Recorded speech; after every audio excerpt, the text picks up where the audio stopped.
Anybody want to join me for lunch? I'm starved. No, thanks, Ted. Mary? No, I brought my lunch too, Ted. Yeah, that looks good. It is. What is that, chicken? Yeah, chicken. Looks like it's got sauce on it. Barbecue sauce. I made it last night. How many pieces you got there? 3 legs and a breast. That must have been a funny-looking chicken. Really looks tasty. It is. You can eat all that yourself? Ted, would you by any chance... Yes, that one. Thanks, Mary. That's the best chicken I ever tasted. Say, Mary, the station's got these 2 tickets to the hockey game on Saturday night. Want to take one of your kids? Well, thanks, Lou, but my girls don't care much for hockey. I'll take them. Ted, you don't like hockey? No, but I can sell them to someone who does. How are the girls, Murr? I haven't seen them in, months. Oh, terrific. You know, Susie's going to be 6 next week, and Marie and I took her shopping. And I said, if she could choose anything in the whole world, what would she pick? She said a charge account. Gee, it must be really nice to have 3 daughters. Yeah, it sure is, Ted. I mean, after sons, they're the next best thing. Ted, my girls are the best thing, not the next best. Hey, I've got nothing against girls. I think girls are great. I mean, look at Mary. She used to be a girl. Yeah, once upon a time. You know, I was reading this article in the Police Gazette. It explains what makes a baby boy a girl. You see, our bodies are all filled with these little things called chromosomes. And when it comes time to make a baby, the mother always puts out a chromosome called X. But the father can put out either an X chromosome or a Y chromosome. I mean, if he puts out an X, it means it's a girl. If he puts out a Y, it's a boy. So you see, Mary, it's not your fault if you don't have any sons. You just haven't been able to come up with a Y when you needed one. And some guys are like that. They're short on Ys. On the other hand, you take a guy like me who's strong, rugged, and tough. I bet I got Ys coming out of my ears. I bet I'm lousy with Ys. Or even without them. Right. You know, it's funny. When Marie and I first got married, we agreed we'd have 2 kids.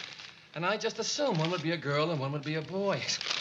Of course, when Bonnie and Ellen came, I was crazy about them both. But still, in the back of my mind, I couldn't help wondering what it would be like to have a son. And I knew Marie didn't want any more kids, so... Well, what I did was one night, I took her to this romantic place for dinner and dancing and a little champagne and kind of talked her into having another kid. Your son, Susie. Right. Not exactly what I planned, but, well, I wouldn't trade her for 10 sons. Still, every now and then, I feel it'd be kind of nice to have a little boy to buy toys for, or to take to the playground, or to teach how to read. I don't see what your problem is, Murr. You can do all that with Ted. You know, it's really dumb, isn't it? I mean, why does a guy think his life isn't complete until he reproduces a miniature version of himself? I mean, it's just dumb. Hello, Marie?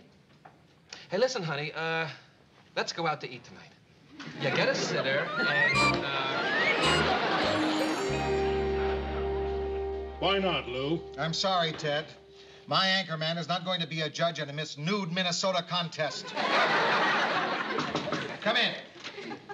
Oh, sorry if you're busy. I'll come back later. No. We're finished. What's on your mind? Ted, this is sort of private. It's all right. Anything you want to say to me, you can say in front of Lou. Sit down. Look, I want to ask you guys a question. Shoot. Well, say a man wants to have a child and his wife doesn't. What do? You want another kid? Well, yeah. I mean, I've been thinking about this for a long time, and I'd like to have a son. Is there anything wrong in wanting a son? My own flesh and blood to carry on my name? Of course not. If people didn't have sons, we wouldn't be here discussing this problem right now. We'd be 3 chicks. Lulu, Muriel, and Veronica. Ted, how'd you get Veronica? Well, who wants a silly name like Theodora? Anyway, Marie and I had a big fight about it last night. I mean, don't I have the right to have a child if I want to? Well, yeah, sure, but Marie has her rights, too. Hold it.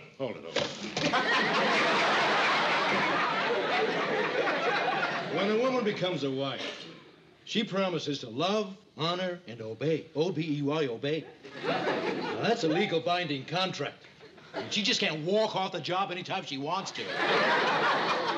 And if she does, you can claim a violation of that contract and sue her for every penny she's got. Look, I don't want Marie to obey me. I want her to want what I want. Well, even if she doesn't want it, I think she should do it anyway. Hey, what's the big deal? And all you're doing is asking her to go to a hospital for a couple of hours and have a baby. As if you were asking for a year out of her life. Lou, what do you think I should do? Oh, look, Murray, you and Marie are both intelligent people. You've got a problem, you sit down and discuss it. You tell her how you feel, she tells you how she feels. And between the two of you, you figure out a solution. Right. And if that doesn't work, slip something into her drink. Shut up, Veronica.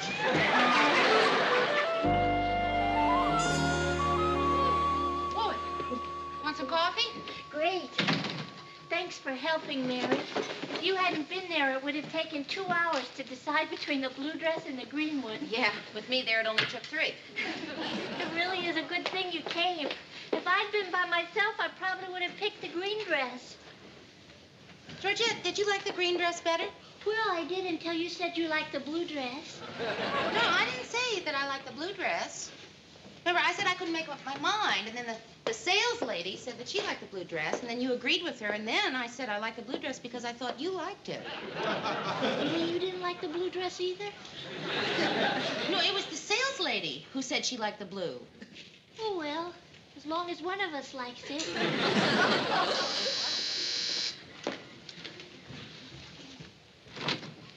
Marie, what a nice Hi, Mary. surprise. Oh, I don't think you know Georgette Franklin, Marie Slaughter, Murray's wife. Oh, hi, Georgette. Want some Hello. coffee? Oh, yes, I love it.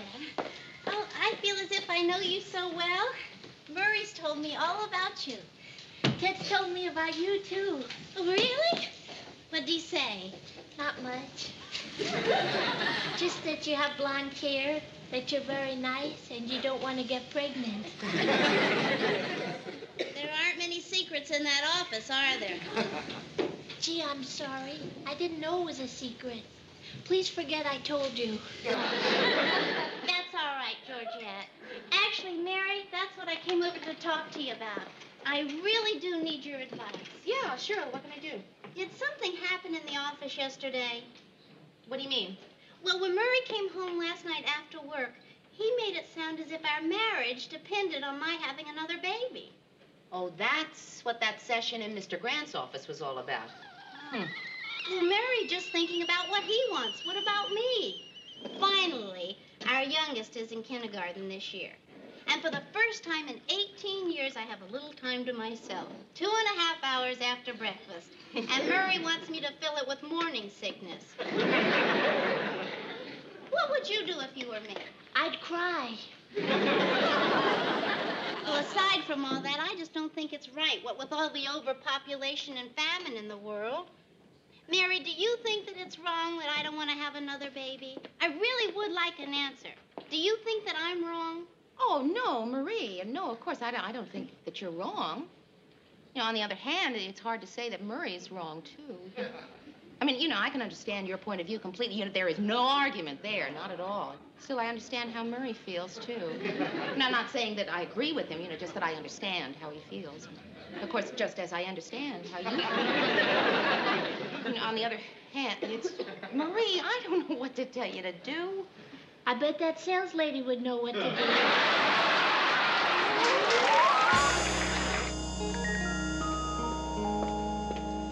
Morning. Morning. Mr. Grant, I have something to say, so I might as well just say it and get it out of the way. Okay. I don't know what you said to Murray in there on Friday, but I think you should know that on Saturday, Marie came over to my house and she was very upset. Hey, all I told Murray was that this whole business of having a kid or not was something they had to work out between them. Really? Yeah. Oh, well, I'm so glad to hear that because that's just what I told Marie. I mean, I feel very strongly that you and I and everyone else should just stay out of it, not get involved. That's why I told Murray what I told him. I didn't want to take sides, even though, as it happens, I think Murray's got a good case. A good case? Sure. Man doesn't feel complete till he has a son. Oh, come on, Mr. Grant. You've got 3 daughters. Do you ever seriously wish they were sons? Yeah, when they stayed out till 2 in the morning. I just don't think it's fair to ask Marie to have a baby if she doesn't want one. Sometimes I think men have no idea what's involved in caring for a baby, the amount of time that's involved, the total commitment. Hey, why are you telling me? I've got 3 kids. You don't have any. Well, you don't have to be a chicken to recognize an egg.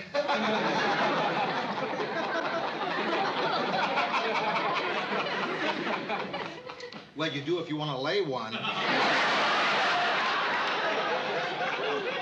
Anyway, don't tell me about raising kids. I've done my share. I don't know how many times I had to get up at 4 in the morning to tell Edie the baby was crying. And I walked him plenty of times myself, too. Mr. Grant, the point is that when Murray and Marie got married, they agreed they were only going to have 2 children. Right, a girl and a boy. Marie didn't live up to her end of the bargain. It's all a big joke to you, isn't it? Well, a woman doesn't have to have a baby if she doesn't want to. Well, I say a man's entitled to have a baby if he wants to. Well, Mr. Grant, on behalf of women everywhere, let me say we'd sure like to be there when he has it.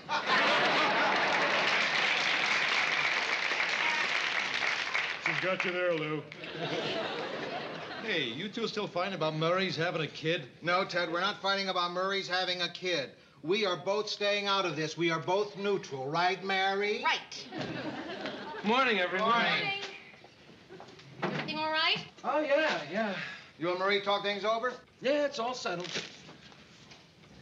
I'm moving into a hotel tonight.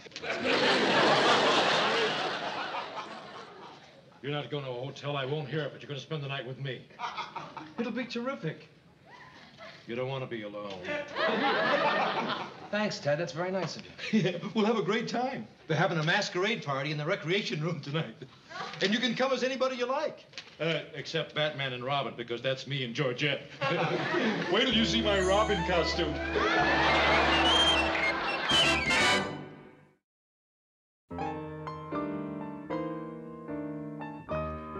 Say, Murr, what's a guy like you doing with a bottle of wild whipped cream oil?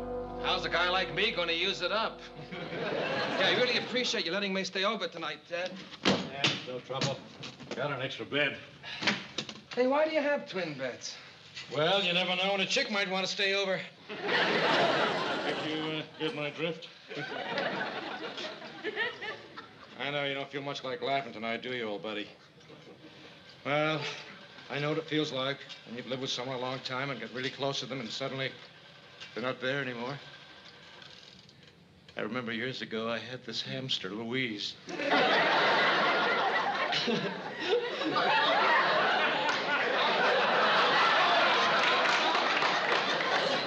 One day I came home. The cage was tipped over and she was gone. Oh, I know, it's not the same thing as a wife. For those first few days, I thought I'd go out of my mind. You know how I got over it? I went right out and got another hamster. You see what I'm getting at, Murray? No. What's your point, Ted? I think you ought to go out and get a hamster. Anyway, it's not like I left Marie for good. I mean, I just thought we should have a little cooling down period, a little time to think things over. In fact, I'm going to call her right now. Murray, I know it's your life and I don't want to get involved, but I think you're an idiot if you call Marie. I mean, don't you see it? You're both engaged in a battle of wills. You want a baby and she doesn't.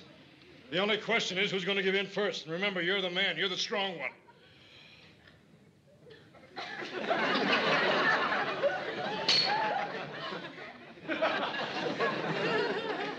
All you gotta do is hold your ground. Stay away from her. Sooner or later, Marie will give in and have that kid. Then you can go home. I don't know, Ted. She feels pretty strongly about this. I mean, like she said, it's her body. Well, sure it is, but that doesn't mean you can't borrow it for a little while. No, it's not just that. I mean, she really thinks there are too many people in the world. No, that's ridiculous. I went to the movies the other night to see The Great Gatsby. There couldn't have been more than 6 people in the whole theater. She's got a point, Ted. Overpopulation is a real problem. Sure, overpopulation is a problem. That's why people should have lots of babies. Because one day, one of those babies is going to grow up and solve that problem. Maybe I won't call Marie tonight. That's the spirit, Murray. Hey, and don't worry. We'll get you a son yet. Well, it's time to hit the deck. Good night, Murray. Good night, Ted.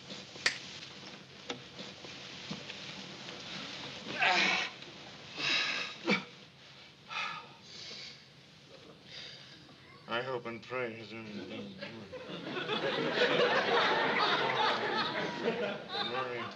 What was that? Nothing. Ted, were you praying? Well, a little. It's a habit I got into when I was a kid. What were you praying for? You wouldn't be interested. No, Ted, come on. I would be. What? Well, everything will work out between you and Marie. And that... Now what, Ted? And that Mary will bring some more barbecue chicken for lunch tomorrow.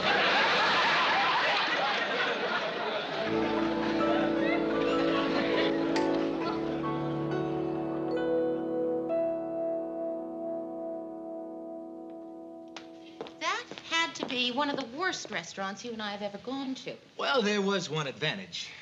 We got home early. True. I'll be right back. You want to try to remember where we were? Mary, you gotta help me. Could I help you tomorrow, Murr? Hi, Andy. I'm not interrupting anything, am I?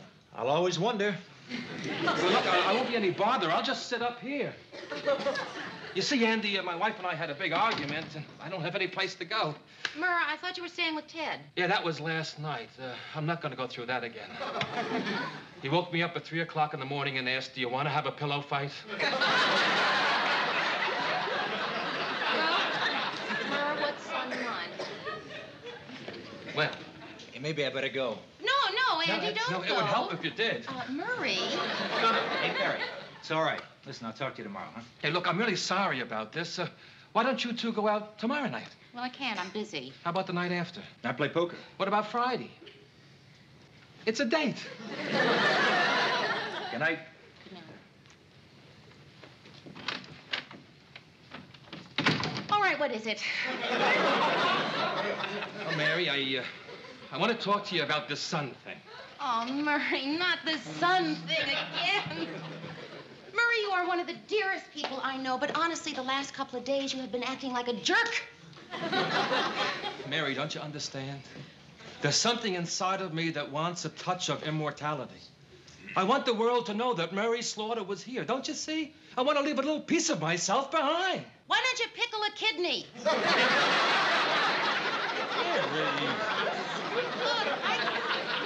I can understand you're wanting a son, but what I can't understand is what you're putting Marie and the girls through because of it. No, neither can I. I guess it was something that Ted said that made me realize I was wrong. What'd he say? He said I was right. Well, Marie, if you realize you're wrong, why don't you tell Marie? Because I've gone too far already.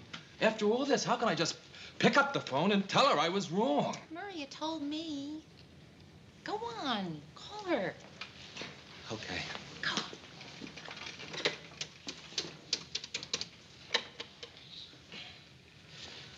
Hello, honey? It's me. Listen, I'm coming home. And I have a terrific idea. Let's have our favorite dinner. With some ice cream for dessert? Okay. With chocolate sauce. Didn't I tell you? Yeah. Now, would you put your mommy on, please?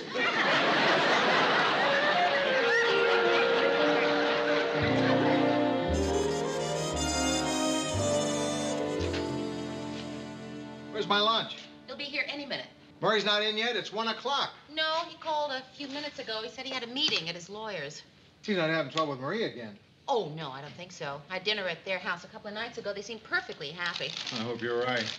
What are you eating? Chicken? Thank you. Say, Mary, is that, Yes, Ted. Gee, thanks. Gee, I hope Murray's marriage works out as much as you do. But I still say Murray never should have come crawling back to her. Ted, don't talk with your mouth full. And your brain empty? Hey, everybody. Hi. Everybody, I got a terrific announcement.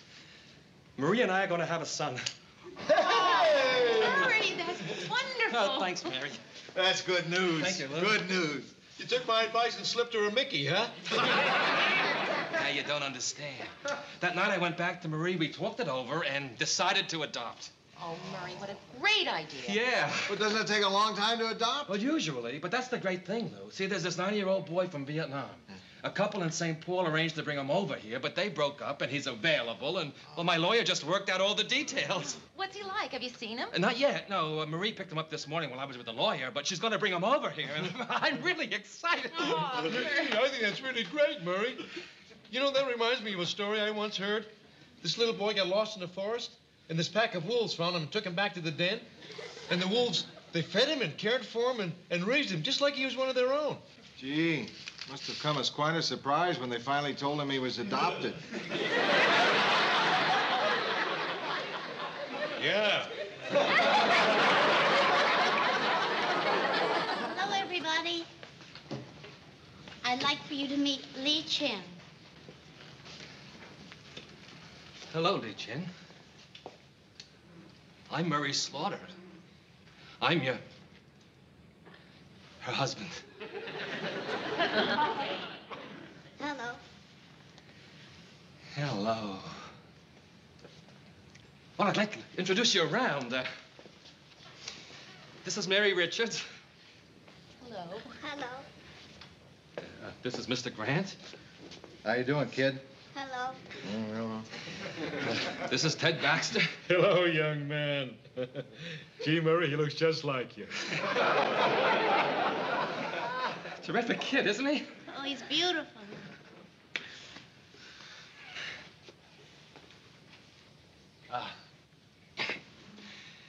He wants me to take him to the bathroom.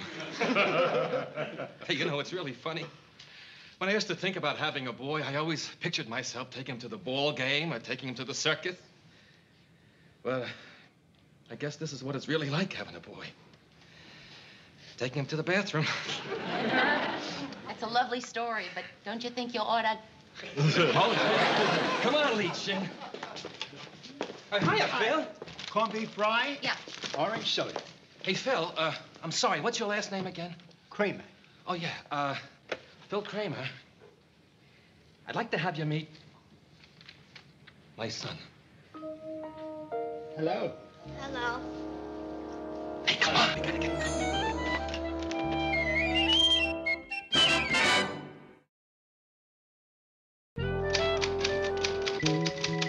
Terrific.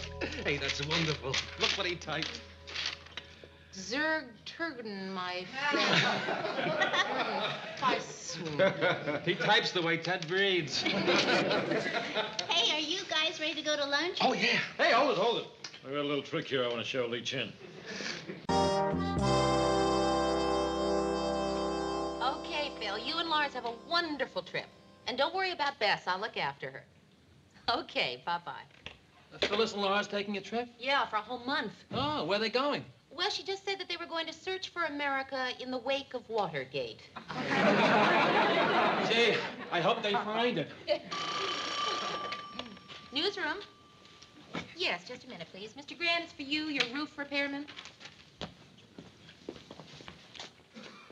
You stink. You hear that, Carl? Oh, yeah, I'm sorry. I didn't know he had a secretary. Yeah, I'll hold.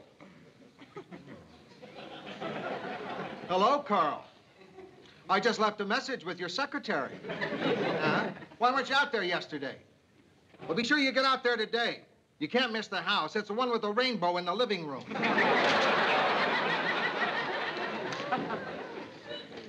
Can you believe that? Somebody just told me I lost my cue card boy. Well, I'm going to let Lou have it. Yeah, he's in a terrible mood. Oh, wait till he feels a little better. Then I'll let him have it. I mean, how could he let him promote my cue card boy? He's the best cue card boy I ever had. But, Ted, it's not that hard to hold the cards. You'll find somebody good. I mean, anybody can do it. Mary, if anybody could do it, I wouldn't have fired the last 7 guys at this station alone. There was one guy who moved his finger too fast. This is Ted Baxter with the news. There was one guy who moved it too slow. This is Ted Baxter. Then there was a nervous guy. This is... But Harvey had the perfect finger. I'll get it. Ted? I said I'll get it. Cha-Cha Charlie, the DJ who pays, answers calling when it all. Isn't this the radio station gives away all the money? Oh. Well, who is it?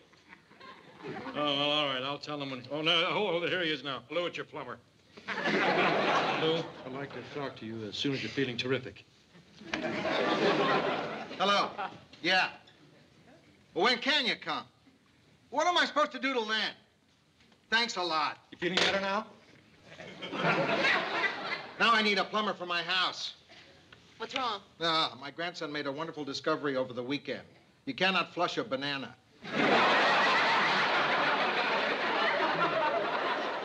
Mary, try to find me a plumber. Lou, you want my cue card boy to fix your toilet? What? If we can keep him, I can get him to do it. Boy, you're really having your troubles with that place, huh? Yeah. You know, I really ought to get rid of that house once and for all. You know, that's a great idea, Mr. Grant. Why don't you just sell it and get an apartment? Okay. Okay? Well, you said sell it. I'll sell it. Yeah, but I didn't mean... I mean, you know, I figured you'd sort of think about it, you know, kind of ruminate, and then sort of in the spring, maybe. What's bothering you? Well, I don't want to be responsible for changing your life. Well, then don't go around telling people to sell their houses. Lou, do you feel any better now that you got rid of your house? What do you want, Ted? It's about my cue card boy, Lou. Oh, yeah, that's right. Mary, hire somebody to do idiot cards for Ted. Don't call them idiot cards. I resent that. They're called cue cards. I'm sorry, Ted. Mary, hire somebody to do cue cards for the idiot.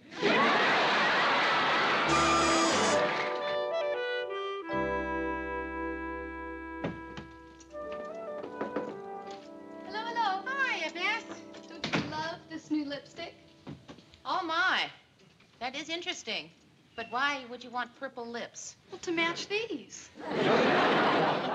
Say, Aunt Mary, how would you feel about giving me some slack on my curfew? Sorry, Bess. Your mother said 10:30 and not a minute later. But I'm 16 years old. But, Bess, that has nothing to do with it. Yeah, you're right. Lars is 52 and Phyllis won't let him stay out past 10:30. I got some lamb chops. I hope you're hungry. You cooked last night. Why don't you let me handle dinner tonight? Why should you do all the work? Yeah, right. Okay, you want to handle dinner? Go. Terrific. Good. Thanks, Aunt Mary. Do you like plain pizza or pepperoni? Plain. Hi, this is Bess Lindstrom. We'd like a plain medium to go. I'm one flight up from my place. Right, thanks a lot. It's the worst pizza ever, but they get it here in a flash. That's what I call a flash. Mr. Grant. Hi, Mary. Hi, Bess. Hi, Mr. Grant. Come on in. Kids. Kids never change. Look at that face, Mary. I bet you were just eating a popsicle, weren't you? Would you like a drink? Yeah, thanks. I hope you don't mind my stopping by. The real estate agent is showing a house again. I don't want to be there. Why not? I'm getting a little tired of him pointing to me and saying, try to picture the living room without him. Where are you moving to?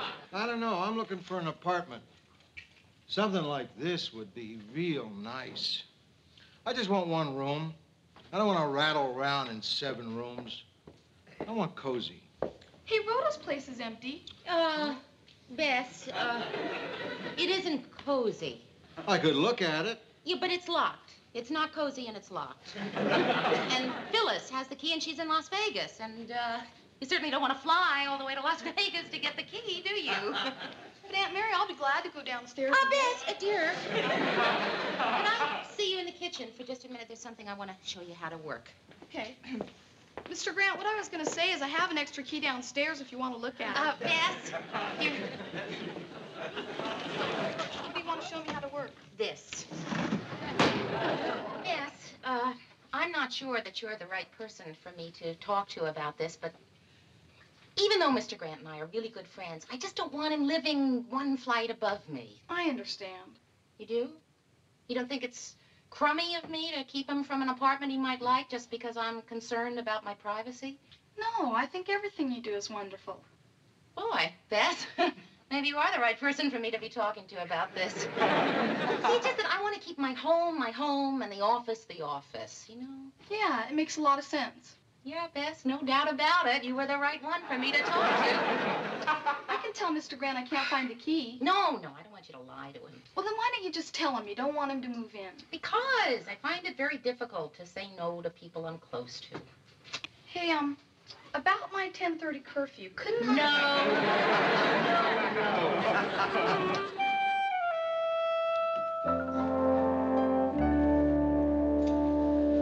I'll take it. You can't just take it. You don't know anything about the apartment. You have to look around first. Yeah, I guess you're right. I'll take it. Don't you think it's a little small? Right, I like small. The smaller the place, the smaller the problems. But you have 7 rooms of furniture. Well, I can get rid of some of it, and the rest of it I can put on rollers. On rollers? Yeah. That way I can bunch up the stuff I'm not using on that side and wheel what I need to this side. Wheel in the dining room, wheel out the living room. Oh, Mr. Grant, you can't live like that. Why not? You have wheels on your bed? Wheels? Yeah, wheels. You have them on your bed. I don't need wheels on my bed, Mr. Grant. I never go anywhere in my bed. Nice storage space. Nice kitchen. Did you see the closet space? Did you see how small it is? I mean, Rhoda used to say it's so small that the moths had to sleep standing up. Mary, I told you I like small. This is great. Look, I'm a single guy living alone. I eat out most of the time. I don't see many people. This is perfect for me.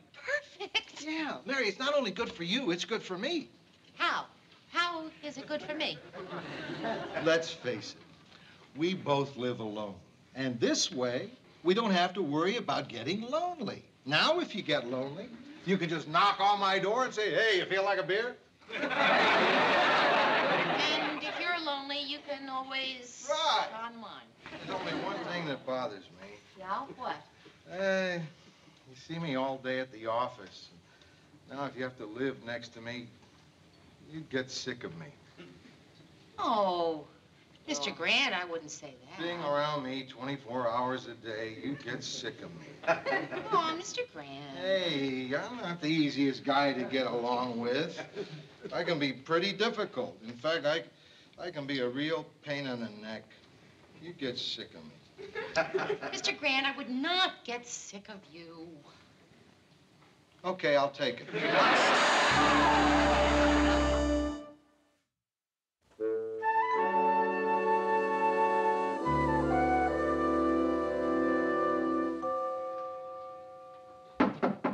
Come in. Say, Mary, can I see if your TV's working? I'm having trouble with mine. I don't know if it's a set or the aerial. Yeah, sure. How's it going up there? Settling in all right? Yeah, I really like it up there. Although I am thinking of scraping the paint off the walls. Yeah, I didn't think that was your color. Oh, it's not that. It's just that I think I could use the extra space. Yeah, your picture's fine. Must be my set. I'll go watch a football game at the bar. Oh, well, listen, Mr. Grant, if you have something to watch, please stay and watch it here. I have a date anyway. No, I don't think that's a good idea, Mary. I think it's important, with you and me living this close, that we respect each other's privacy as much as possible. I don't want to impose on you. Oh, but Mr. Grant, come on, you're not imposing. Don't be silly. Watch it. Oh, all right, if you're sure you don't mind. I'm sure. Hi. Hi, Mr. Grant. Hiya. Hi, Bess. You want to watch a football game with me? No, thanks. I like real life better. Just came by to say goodnight. Good night. Does anybody mind if I stay out till 12? Yes, your mother minds. 10:30. Oh, let her have some fun. Let's compromise. How's 11:30? Thanks, Mr. Grant. You're an angel.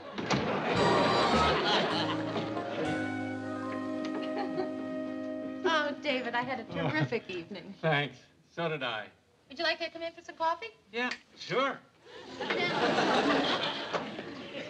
Hey, Mary. Could I ask you a personal question? Yeah. Who's that man sleeping on your couch? Mr. Grant. Oh, Mr. Grant. Who's Mr. Grant? My boss. What kind of work did you say you do? Mr. Grant. Mr. Grant? I can't wake you. Here, let me try. Mr. Grant? Mr. Grant? Mr. Grant?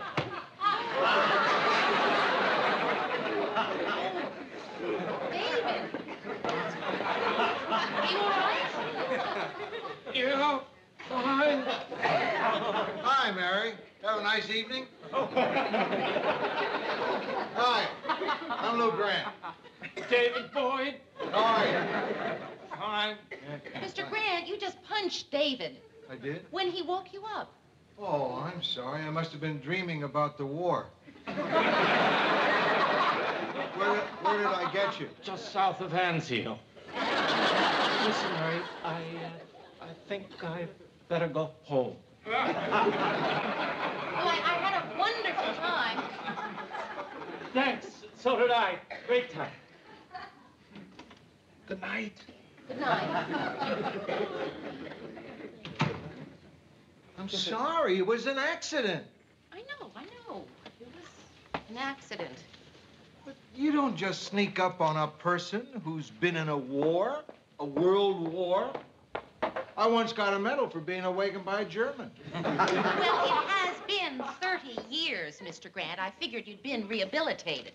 Well, all right. You know, just between you and me, that guy can't take it. Your date's got a glass gut. I don't want to hear that, Mr. Grant.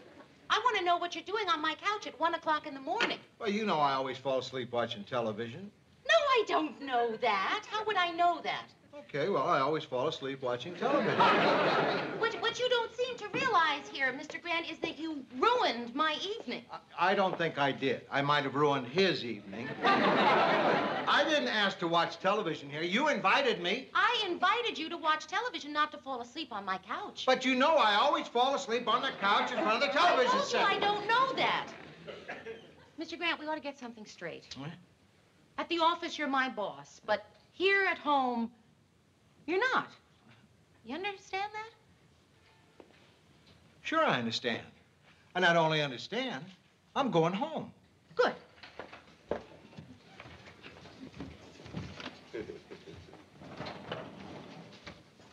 You know what's wrong, Mary? You make what happened here tonight sound all bad. I beg your pardon? All right. You may be annoyed. You may be upset. You may be angry. But tell me this.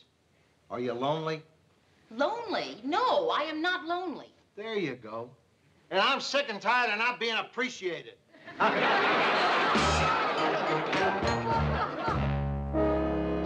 what did you do? How could you make a mistake like that? What mistake? The new cue card boy. Didn't you realize she was a girl? Yes, Ted, I did. She was quite candid about that during the interview. But anybody knows it's not a girl's job. And that's why they call it a cue card boy. Ted, give me a break, will you? I didn't get much sleep last night. I'm very upset, and I'm way behind on my work. I can't cope with it right now, okay? Oh, yeah? Well, maybe Lou will want to talk about it. Good. I wish you would. Do that. Oh, come on, Mary. Have a heart. I can't work with a girl cue card boy. That's too thin. I like it bold because I say it bold. All right, Ted. I'll ask her to print boldly. And there's something else, too. I don't feel right, you know, when I make certain kind of jokes during the commercial breaks when a girl's around. Well, Ted, if you don't feel right, then don't make them. But I have to. They keep the little people relaxed. Keep them sort of loose, you know? I need a loose crew, Mary. Ted, if you don't have a loose screw, nobody does. Oh, say, Lou, what is this above the letter I? A dot or a circle? A circle. You see what I mean, Mary? All right, so it's a circle, not a dot. I want dots over my eyes, Mary. Dots.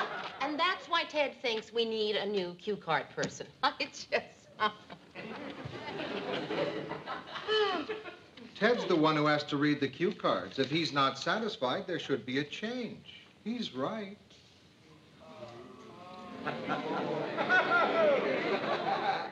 Why are you staring at me like that, Ted?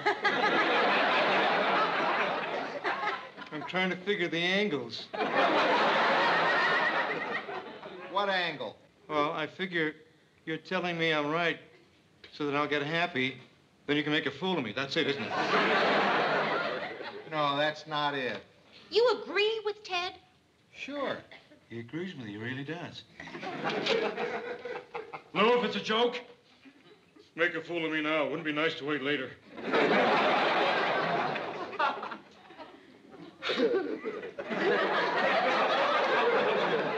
He really agrees with me.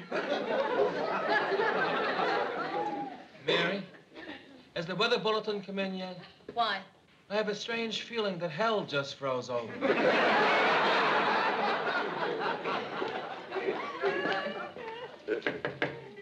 Who is it? Mary. Mary who? Mr. Grant, I have to talk to you. Mary, we're in the office now. You can't just barge in here like some kind of neighbor. You want to say something, but you're having trouble starting, right? Right. I know. Starting is always the hard part.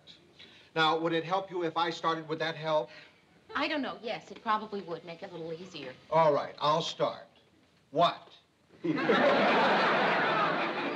Mr. Grant, you don't really agree with Ted. You're just taking his side because you're upset over what happened at home. Home? Home? Didn't we agree to separate our home relationship from our office relationship? Yes. And where are we now? In the office? In the office, right. And in the office, we take a pretty dim view of our people hanging out until all hours of the night and then breezing into work whenever they feel like it. Mr. Grant, that's not why I was late. I was late because I was upset over what happened last night. And you know I can't sleep when I'm upset. I don't know that.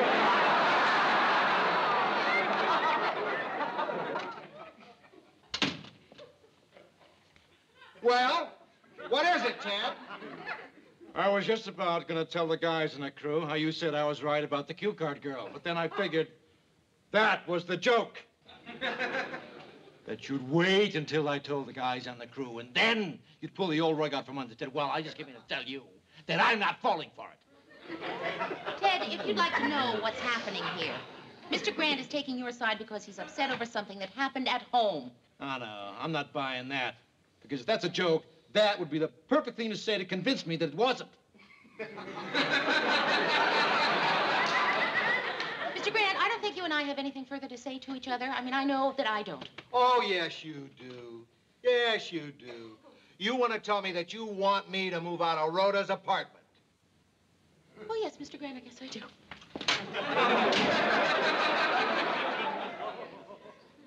She left because she couldn't keep a straight face, right?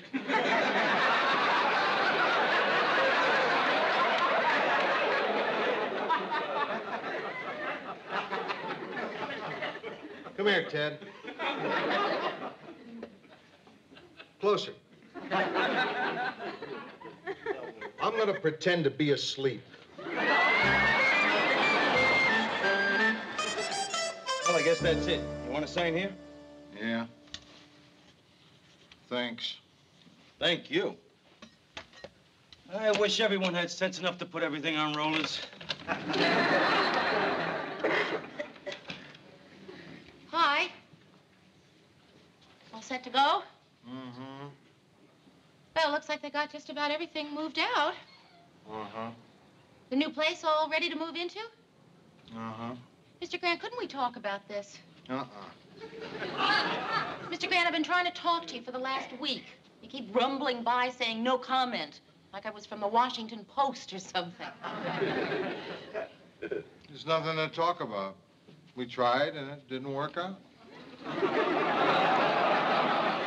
I'm sorry. There's nothing to be sorry about. Nobody's to blame. That's the way things happen.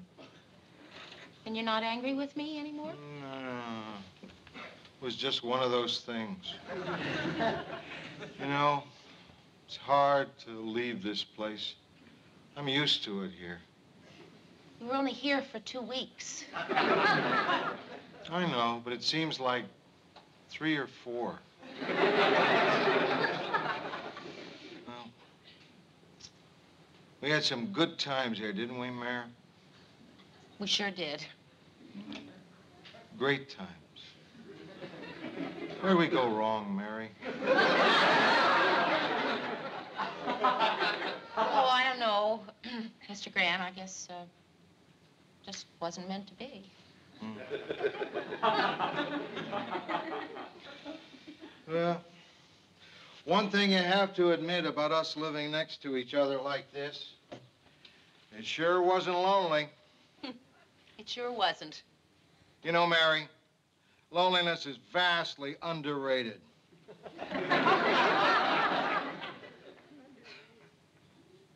Goodbye, Mary. Goodbye, Mr. Grant.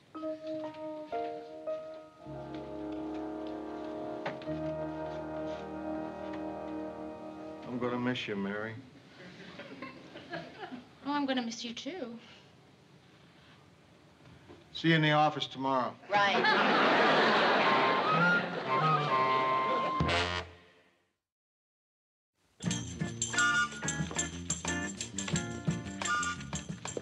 You know, Mary, I was thinking about that business with the cue card girl.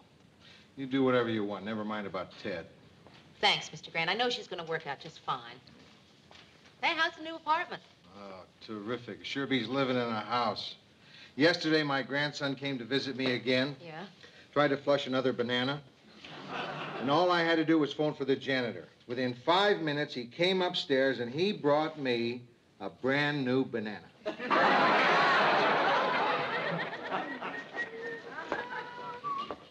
Hi, Lou. Hi, Mary. Hi.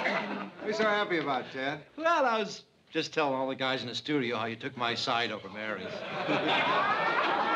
Oh, yeah, Ted. About...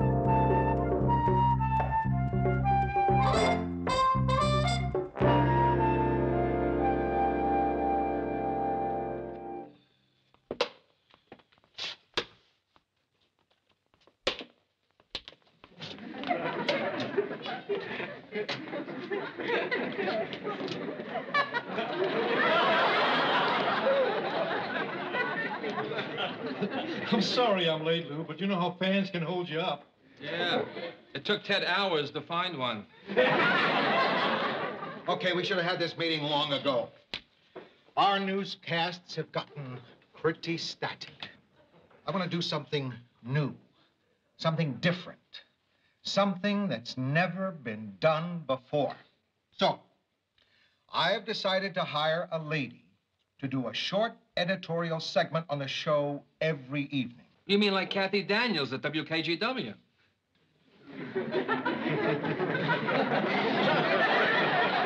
Yeah, something like that. She'll do special interest And items. Sylvia McMahon over Channel 6. She's another one. On that order, yeah. To broaden our appeal. Yeah, and what's that girl's name at Channel 3 and 11? Broaden our appeal and make our news more Christian. Why would we want to make our news more Christian, Ted? Martha Christian. She's the one at That's 3 the of one. All right. So it's been done before. That doesn't make it a bad idea. News from the woman's point of view. Well, Lou, why can't I do it? Ted, what Mr. Grant means is that a woman will provide additional insight without taking away any of your own unique and invaluable qualities. Well, do you have any particular woman in mind, Lou? No. We'll hold auditions next week. Mary put some ads in the paper, that sort of thing. Any particular qualifications? Well, she doesn't have to have a lot of experience in television, but she should be attractive like you, Mary. She should be about Mary's age. Bright, well-dressed like Mary. Well, why not just ask Mary? Nah, she's wrong for it. Okay, that about wraps up the meeting. Okay, I'll get on this right away. Yeah, I want to help Mary screen the candidates. Say, Lou. Lou, how much are you paying her? Don't worry, Ted. It's going to be less than what you make, around $15,000. It's worth it to give the show a new look. Lou, I could give you that new look and save you 5 big ones. What are you talking about? For $10,000, I'll grow a beard. Get out of my office. I want a mustache for 5. Ted? Come on, Lou, give me a break. Sideburns for 2? Ted, you just listened to me describe the kind of woman we're looking for. In that entire description, did you hear anything about a beard, a mustache, a sideburn? I'm just trying to help, Lou. Don't slam the door, Ted. I'll pluck my eyebrows for $100 now.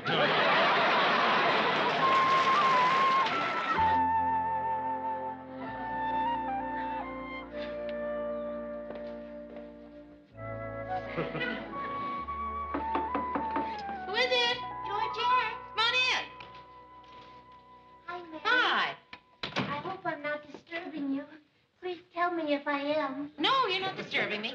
I'm not sure you'd tell me if I were. Yeah, I would. No, because you'd think you might embarrass me. And rather than embarrass me, you wouldn't say anything. You're so nice and patient and kind. You wouldn't say anything, would you? Well, I don't know. Maybe. Thank you. But I don't want to disturb you. Georgette! Come here. You're not disturbing me. I'm all yours. What can I do for you? Oh, sorry. 3 minutes are up. Can I have 3 more? No, Georgette, really. I just washing stuff. Just timing it. I like the way you stuffed your hat. Thanks. What do you want to see me about? I want to talk to you about the lady newscaster. Ted sent you, didn't he? No, he brought me. He's downstairs in the car, but you're not supposed to know. Okay, I don't. So don't ask why doesn't he come up. Won't. It's lucky you have 2 chairs that far apart.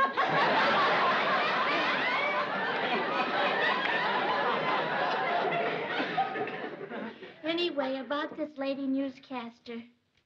Please don't laugh. But we want me to be her. You want to audition for the job? Absolutely. Cross my heart, I swear. Really? No. I told Ted I'm not a very good liar. Ted wants you to audition? Yes. That just doesn't sound like Ted. When he heard how much the salary was, he sent me over here to butter you up. But don't think that that's why I said I like the way you stuffed your hat. I do. I like the way you stuffed your hat. Thank you. Georgette, I just can't believe that you'd want to audition for that job. But I don't. That's what I told Ted. I said, Ted, I don't want to audition. And he said, why not? And I said, that's just not me. And he said, then who is it? And I said, Mary. Me? You'd be perfect, Mary. You're just what you're looking for. No, Georgette, come on. I'm a behind-the-scenes person.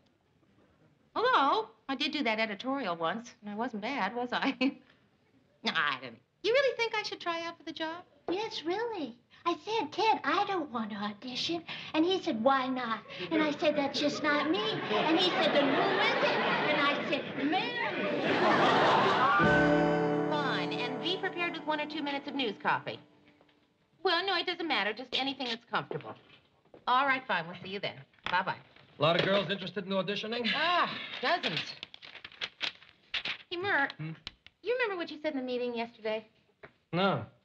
Yeah, come on, sure you do. You said some silly thing about hiring me for the job. Oh, yeah.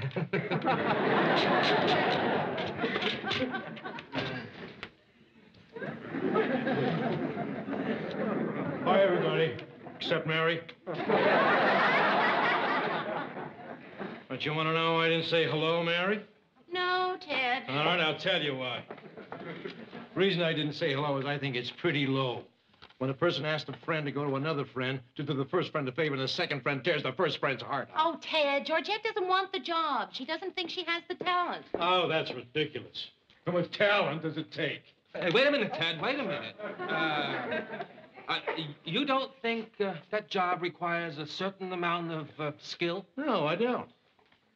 I mean, you feel that any fool can do it? That's right, just about any fool. Let me get this straight, Ted. Now, you were saying that any half-wit could just walk in here and read the news? That's right, just about any half-wit. But don't you bother to audition for the job, Marie. Lou wants a girl. I got you! I got you! I got you! I did it! I got him! I finally failed!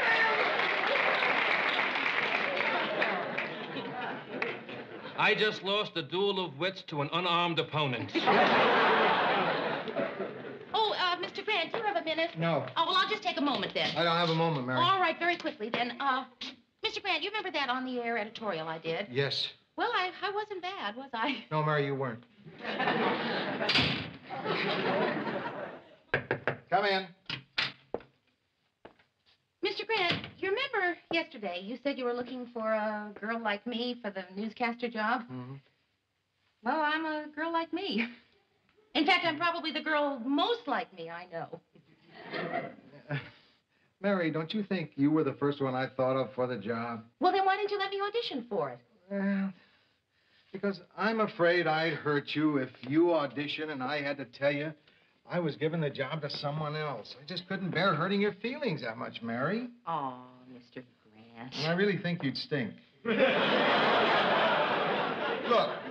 try to imagine that it was me who was trying to be a newscaster, and you had to tell me that, no, that's a rotten example. I'd be terrific. Mr. Grant, it's not going to break my heart if I don't get the job. And it certainly wouldn't be the first disappointment I've had in life. Yeah? Yeah, I've had plenty of disappointments. Like what? Well, of course, things have been pretty good lately. All right. When I was in high school, I ran for the president of my senior class. Hmm? Boy, I painted posters. I made speeches. I campaigned for months. And you lost. No, I won, but not by nearly as much as I thought I would. But I got over it eventually. Excuse me. So, Mr. Grant, all I'm asking for is the chance to audition, just like anybody else. Oh, okay. You can put your name on the list. Oh, Mr. Grant, thank you.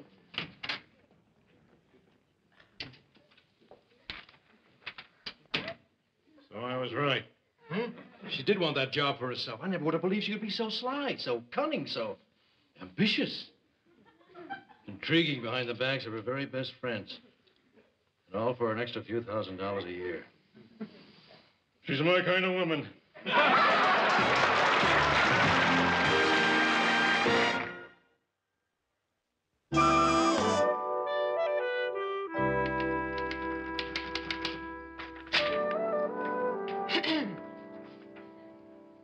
Thank you, Mr. Baxter. Mr. Baxter. Thank you, Ted. Thanks, Ted. Thank you, Ted. Excuse me, Ted. Who is it? It's Sue Ann, dear.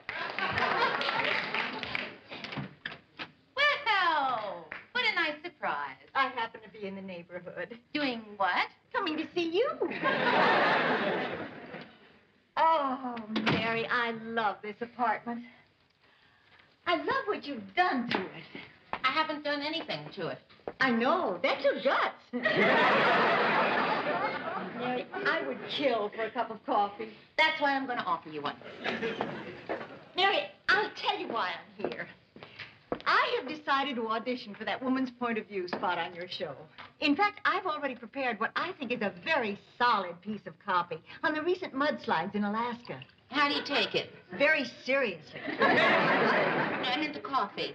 Oh, coffee experts agree a good cup of coffee should always be savored just as it comes from the pot. Hot, rich, and black. I just have a little cream and sugar. Joanne, why do you want to be on our show? You're the happy homemaker. Yes. And the happy homemaker is very unhappy. About what? I have done that show every day since July 1963. You know what that means, Mary? It means I've been smiling for 11 years. I never thought of it that way. I want a job where I don't have to smile. I don't like smiling all the time. It's against my nature. Sue Ann, you're smiling. I am. Right now? Uh-huh.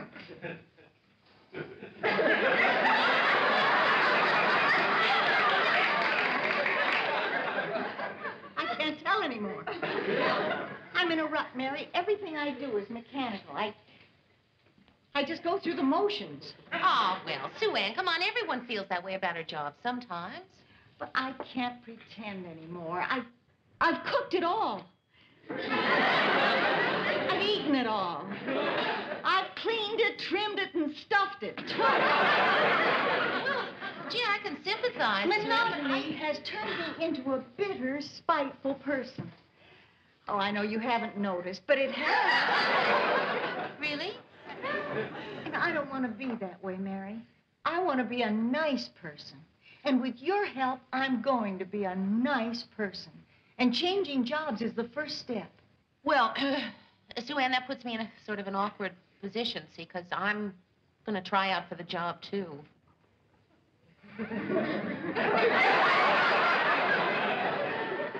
Well, now, I wonder how a nice person would react to that news. Well, I don't think a nice person wouldn't point out the dubious ethics of an associate producer auditioning for her own show. A really nice person wouldn't use phrases like undue influence or conflict of interest or two-bit double-crossing think. Oh, now, just a minute, Sue Ann. In the language of the newsroom, that's an allegation. I have no more influence over the audition than anybody else. Mary, dear, in the language of the kitchen, that's a crock. And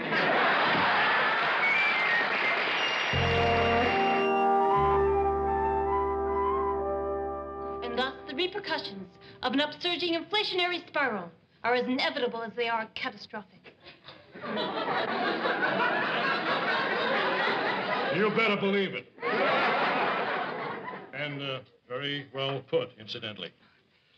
That was a woman's point of view. Okay. Thank you. Bring in the next girl. That was just awful, wasn't it? I hated myself. I was just awful. No, you weren't. You were fine. Thank you. How was I, Lou? Just awful. Good morning, Lou. Oh, good morning, Sue Ann. Ted will brief you. Sue Ann, park it over here.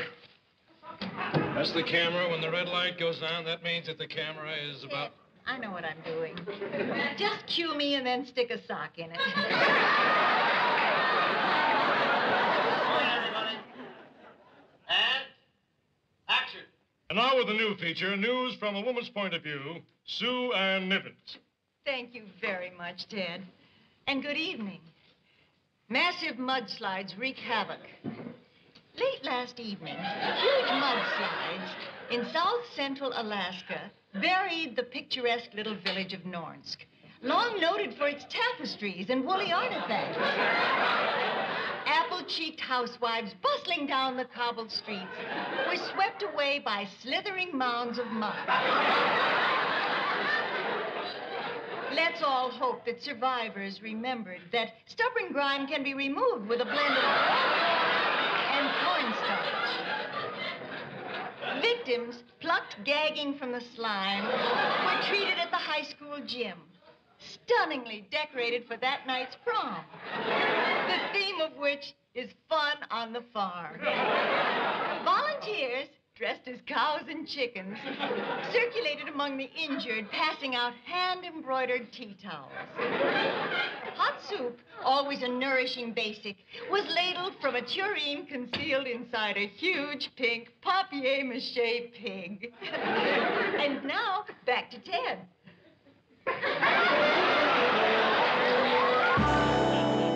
Thank you. Enid Beringer, The Twin Cities. And that was a woman's point of view. Thank you. Okay, everybody, let's break for 5 minutes. Mary's next. Mare? Listen, Ted, I can wait. Why don't you let someone else go first? You're the last one, Mare. Oh, well, maybe someone else would like to do it again. Oh, come on. Oh, why did I get myself into this? Mary? You're nervous. Yeah, I am. Listen, you've got nothing to worry about if you trust me. Okay? Because, Mary, I'm on your side. I want you to win. Now, do you trust me? No, of course not. Listen, I know how to please an audience. When I read the news, that camera is a person to me, the most wonderful person in the world. I caress it with my eyes. My mouth may be saying the cost of living went up 0.8%, but my eyes are singing, be my love. Okay, we're ready, Mary. Quiet, everybody. Action. Remember, just pretend the camera's your lover. Make love to it with your eyes. And now, a woman's point of view with Mary Richards. Thank you, Ted. It's been 10 years since Congress passed the 1964 Civil Rights Act. Eyes. One of the 5 agencies of the federal government has done anything to enforce it. Mary, whatever you got in your eye, you want to get it out?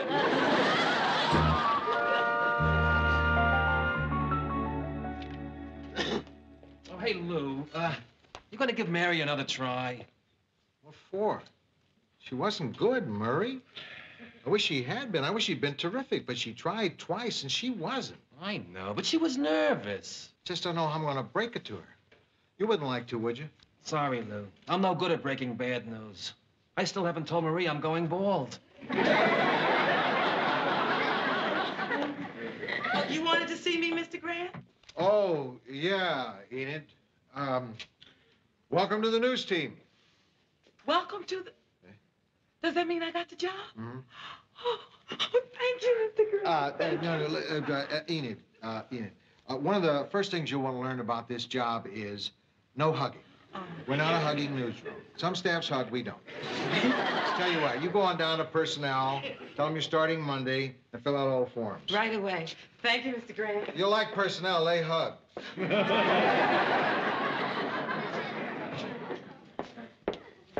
So, Mr. Grant, any decision? Not yet. Well, I wasn't rushing you, just, wondered if there was any kind of decision.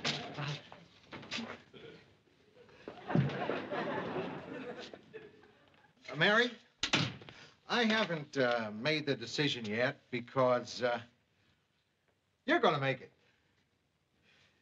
Your second take was very good. Oh, Mr. Grant, thank you. I was very still a little nervous. Good. Yeah. But there's one other tape I want you to look at. It's between you and this girl. Now, you watch, and you tell me. Point of view, Enid Beringer. Thank you, Mr. Baxter.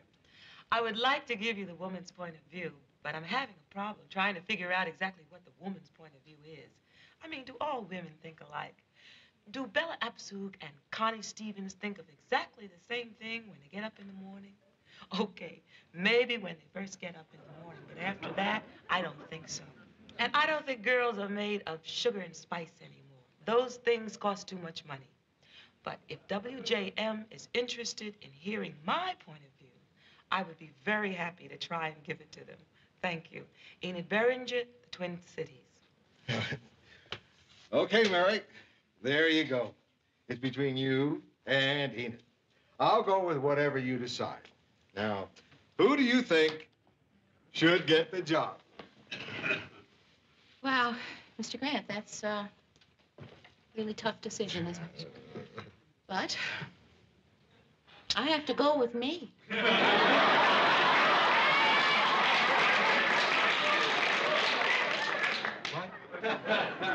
Mary, Enid gave a great audition. Yes, she did. Excellent, an excellent audition. Maybe even better than mine. But, no. I mean, how many times can she go out there and say that?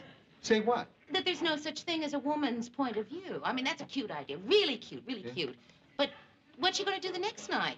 And besides that, Mr. Grant, I've got the newsroom experience. You know, an audition isn't everything. I mean, she was good. Really, really fine. But I think all the factors considered, I got to go with me. Mary, come in. Oh, hi, Mary. Hi. Mr. Grant, it's all set. I went down to personnel. I told them I start Monday. And thank you again. I won't let you down.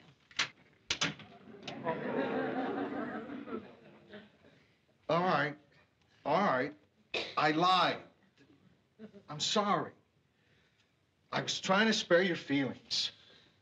Well, you don't have to spare my feelings, Mr. Grant. Okay. Look, Mary.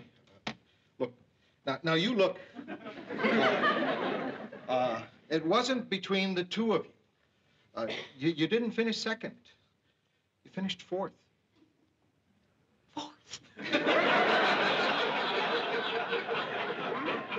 That's why I couldn't tell you the truth right out. Fourth?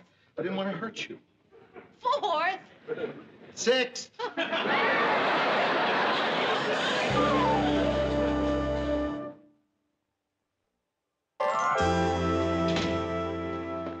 Excuse me, Mary. Gee, I was so excited I forgot to ask what time I come in Monday. Well, 10 o'clock will be fine. Thanks. Oh, Enid, listen, I'm really glad you got the job. I thought you were just terrific. Congratulations. Thanks, Mary. Mary, that's really nice of you to say, because I know you auditioned, and I'm sure you must be disappointed. Oh, no. I never really expected to get the job at all. No, I'm a behind-the-scenes person. I really just did it for the fun of it, you know. I didn't want the job. Producer of the WJM 6 o'clock news. Oh, Mr. Grant. Oh, but that's it. I just don't know what to say. Really? I thought you put it very well. But I mean, it's just so incredible. I mean, because, you know, of course, I always dreamed that one day I would be a producer, but that you would actually, at this point, you know, make me your co-producer. No, not co-producer. I'm making you the producer. Well, what about you? I'm making myself executive producer. That's great. But what made you suddenly decide to make me the producer? Well, I just thought a promotion was long overdue. Oh, thank you, Mr. Grant. Not yours, mine. So then you'll be the executive producer and I'll be the producer. What do we do about offices? What do you mean? Where will my office be? What do you need an office for? Well, I just assumed that as producer, I'd have a lot more responsibilities, you know, a lot more things to do. And... No. Whatever you used to do as associate producer, you'll do now as producer. Oh, I see. Naturally, there will be certain financial benefits. Oh? Starting next month, you're going to get a raise of $1,000 a year. Oh, that's great. Mr. Grant, that's, what, $20 a week, isn't it? I thought I was going to get a raise of $20 a week anyway. Well, now you're going to get it for sure. Well, thank you. Mr. Grant, let me just see if I'm getting this straight. I'm going to be the producer, but I'm going to have the same responsibilities, the same job, the same no office, and I'll be doing the very same things I had been doing. Right. Well. I just hope I can handle it.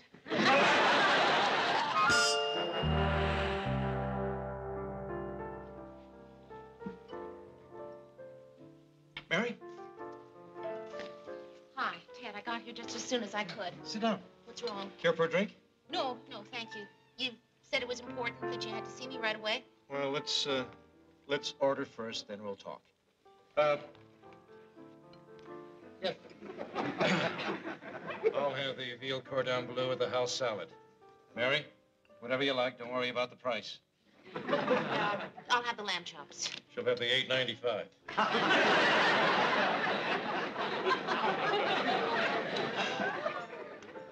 Now, Ted, will you tell me what it is?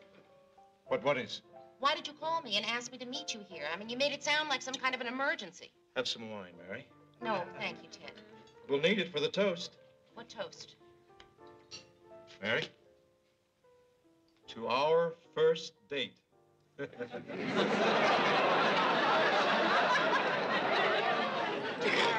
What? Our first date. To us, Mary, and to many more wonderful evenings like this. Ted, is this your first bottle of wine? Mary, you and I have worked together in that office for 5 years. I'm an attractive man. You're a reasonably attractive woman. You can't deny you haven't had thoughts about me. Oh, yes, Ted, I have had thoughts. I know you probably figured me being who I am and you being who you were, that I was too far above you. Now that you're a producer, it's a whole new ballgame.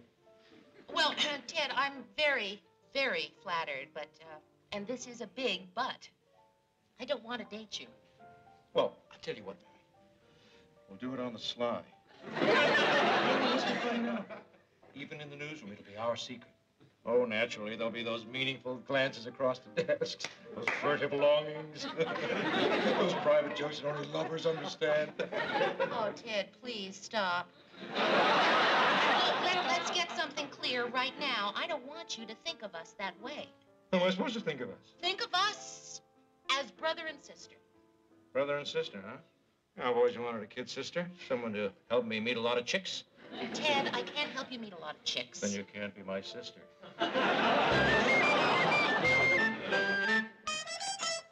Well, thank you for dinner, Ted. It was a lovely, lovely evening. Oh, it's my pleasure. Did you enjoy the lamb chops? Yes, very much. Very nice. Well, I've got an early day tomorrow. Well, good night, Mary. Good night. Mary, who's that man in your living room? Ted, there is no man in my living room. There is now.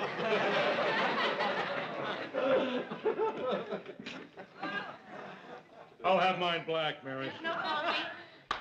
Well, tea will be fine. There's no tea.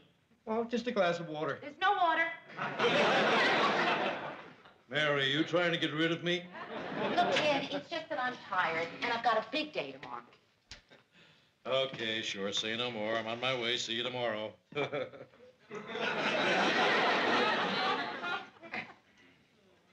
Oh, okay.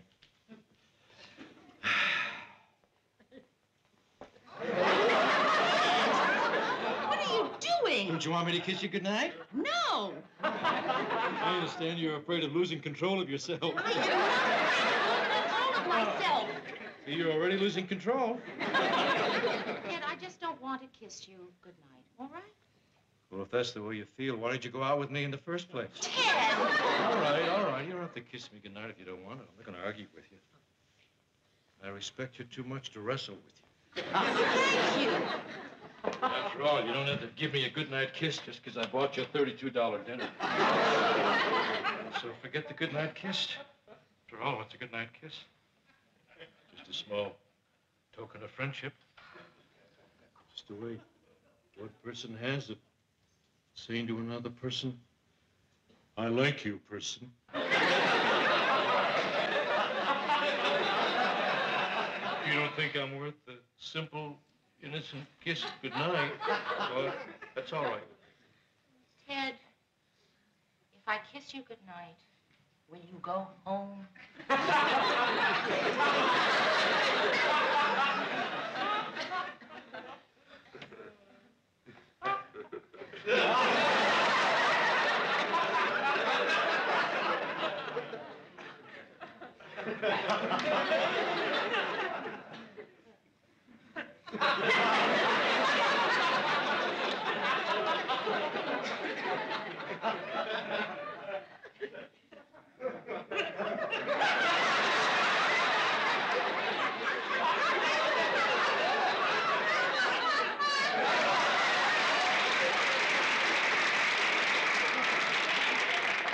woman hasn't been born who can resist Ted Baxter.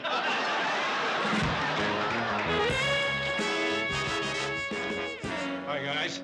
Hey, where you been all day? We go on the air in 20 minutes. I told you, Lou, I was guest speaker at a veterans group luncheon. Oh, yeah. How'd it go? Great. They were sitting on the edge of their seats. Probably because of their old war wounds. Where's Mary? Oh, she's in editing.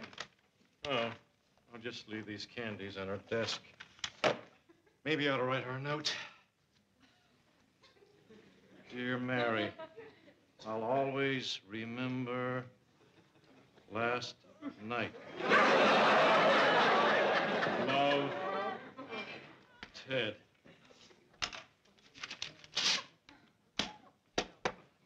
Oh, last night. Was there ever a night like last night?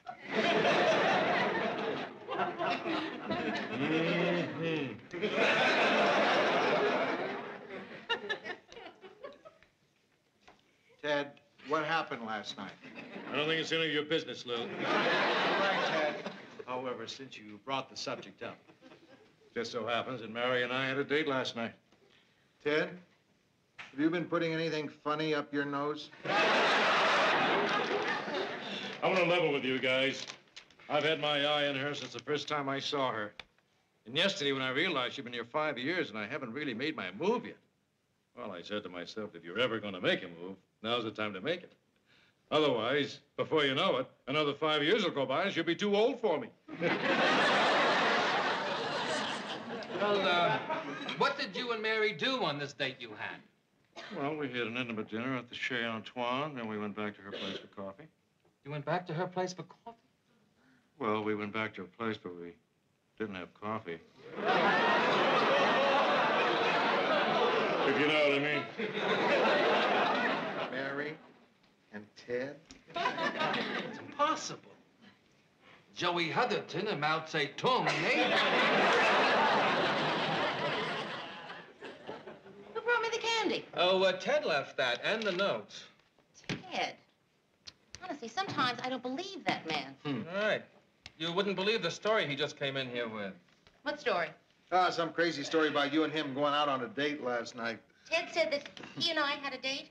There was no date. No date. All it was. Mary, you don't have to say a word. We know Ted. Yeah, Ted's always bragging about something, and today it's you, so don't worry about it. Right, believe us. We didn't give it a second thought. Oh, hi, Mary. Say, listen, did I by any chance lose a cufflink in your apartment last night? Yeah, you did, Ted. I found it in the couch this morning.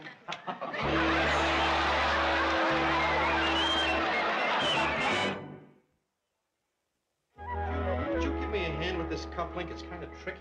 Just make sure that Porky Pig is facing out. Talk to you for a minute, please. Oh, excuse us, guys. Look, Ted, I'm not quite sure how to put this. Oh, you mean about the candies? Listen, nothing's too good for Ted Baxter's woman. Ted, I am not your woman. That's right, Mary. Play hard to get. I love the thrill of the chase. Ted, there is no chase. There's no thrill. No chase, no thrill. There's not going to be. Ted, nothing happened last night, and I don't want you going around giving people the impression that anything did. Say no more. I'm going to zip up my lips and lock the zipper and hide the key. Oh, there they are. WJM's own little lovebirds. What did you say to Sue Ann? Oh, I'm sorry, Mary. Do I know something I'm not supposed to know? Sue Ann, let me get something clear. Oh, Mary, you don't have to. The blush in your cheek speaks for itself. Isn't it wonderful that two people who for 5 years have shared nothing but a businesslike respect and admiration for one another, between whom no word of love has ever passed, should one day awake and discover they have the hots for each other.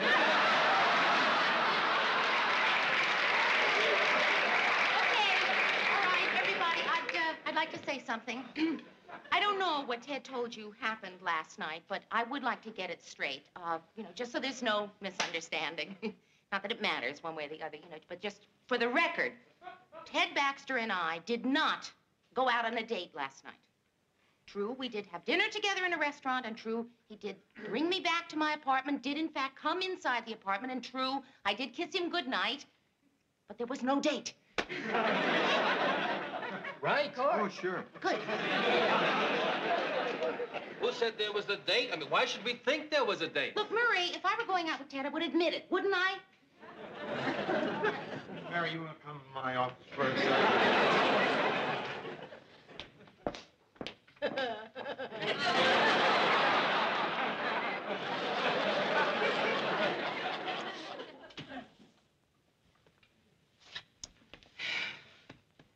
Mary, I'm going to tell you a little story. When I was in the Army, I had to bunk under this guy who used to get these great packages of food from home. One week, he got this giant salami. And the next day, everybody in the barracks went out on this hike except me. I had the flu. Anyway, when this guy got back to the barracks, he found that his salami was missing. Now, he never accused me or anything, but I could see it in his eyes every time he looked at me. He figured that I was the one who stole his salami. Finally, one day, I couldn't take it anymore. And I went up to him and I said, Bernstein, tell me the truth. Do you think I took your salami? Do you really think I'm a salami thief? And he said, yeah. So I punched him in the nose. You see my point, Mary?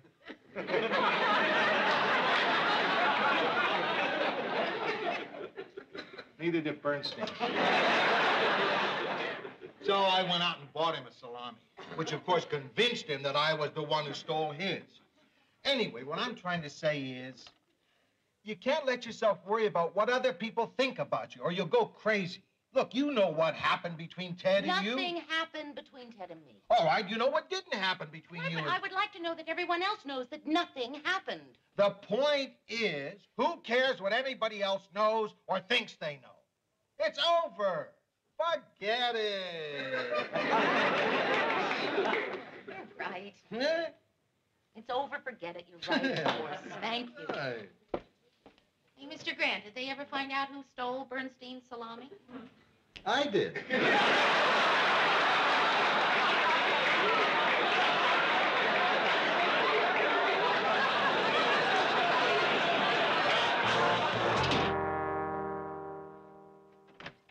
Hiya. Hi, Mary. Come on in. I'm sorry to bother you. No, you're not bothering me. I have to go out tonight for the journalism class. Do you want to see me about something in particular? Yes. You want to tell me what it is? Yes. Does it by any chance have something to do with Ted? Yes.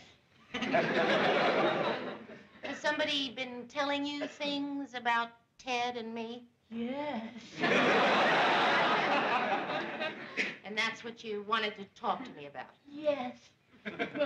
Oh, wow, I'm glad I got that off my chest. Georgette, I am not interested in Ted. How could I possibly be interested in Ted? I mean, how could anybody... Georgette, what I'm trying to say is that if I worshiped Ted, I wouldn't get involved with somebody you care about. Oh, Mary, I'm so glad to hear that. Well, listen, I got to get to that class. There's coffee on the stove if you want it. Oh, thanks. I've got to go home. Bye-bye. Bye. Georgette, could you answer that for me? Sure. Oh, hi, Georgia.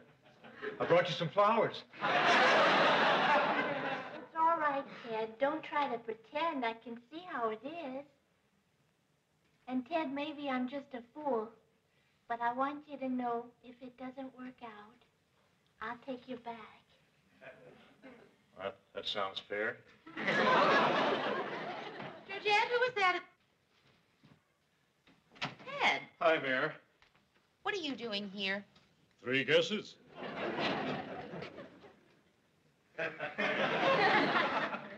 All right, Ted. Before things get really crazy, I want you to explain to me why you are doing this. I mean, why are you doing this all of a sudden? And why are you doing it to me? I got you, Mayor. Why this? Why now? Why you? Yes, will you please tell me? Why not? Mary, you don't know much about me, do you? I mean, probably just what you read in my bio. No, Ted, I haven't read your bio. And you know nothing about me. So, Mary? You're not going to tell me about Fresno, are you? I'm not going to tell you about Fresno, where it all started in the 5,000-watt radius. No, Mary, I'm going to tell you about me and women. Things I've never ever told a human being before. The only reason I'm telling you is that I'm hoping deep in my heart that after you hear all this, you'll be a pushover. No. Mary, all my life, there's been a certain kind of woman that's never been interested in me. Classy, you know what I mean? Uptown, shishi, ritzy, chic. Ted, I'm not that kind of woman. Well, I know, Mary, but you're as close as I'll ever get.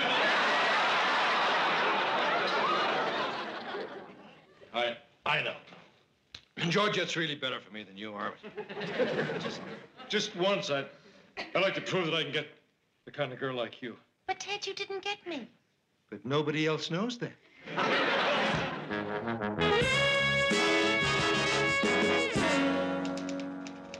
Good morning, everybody. Oh, people, I just want to tell you, don't make any plans for this afternoon.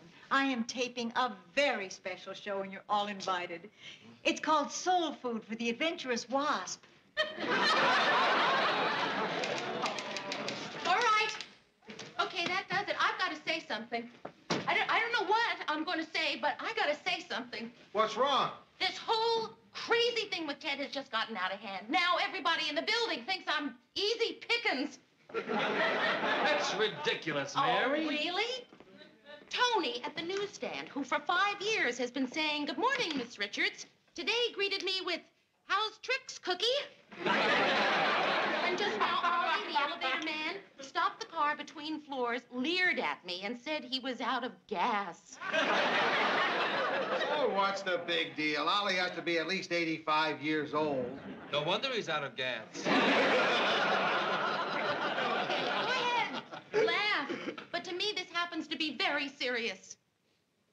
I know I shouldn't care what people think, but I do. I can't help it. That's the way I am. I wash my hair before I go to the hairdresser. If somebody's stomach rumbles, I'm terrified that people will think it's mine. Once I went into a bookstore to buy a copy of What You Always Wanted to Know About Sex But Were Afraid to Ask. I was afraid to ask for the book. So you can see why it's very important for me to know that you all believe me about Ted. Even though I realize the more I stand here trying to get you to believe me, the less you do believe me. Mary, we believe you. How can you believe me? If I were listening to me talk like this, I wouldn't believe me.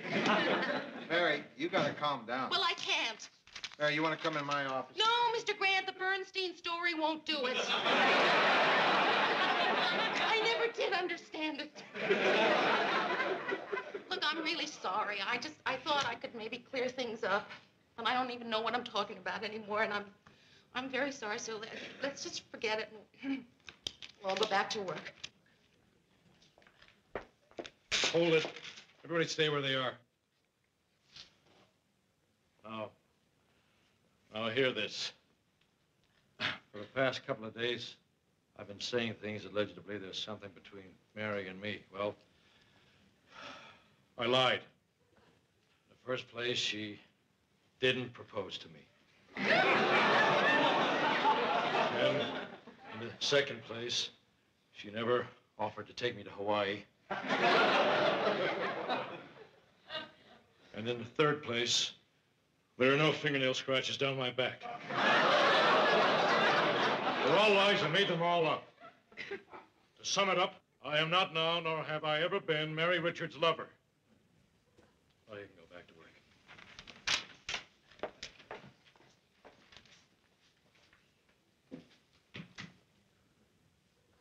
Okay, Mary?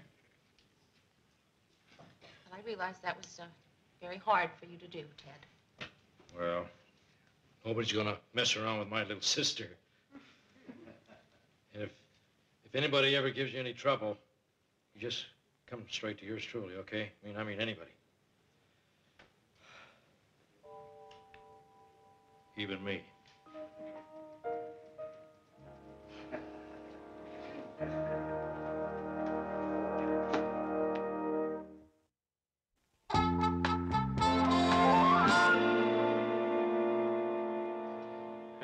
So you see, Chuckles, no matter what you heard, nothing happened between Mary and me.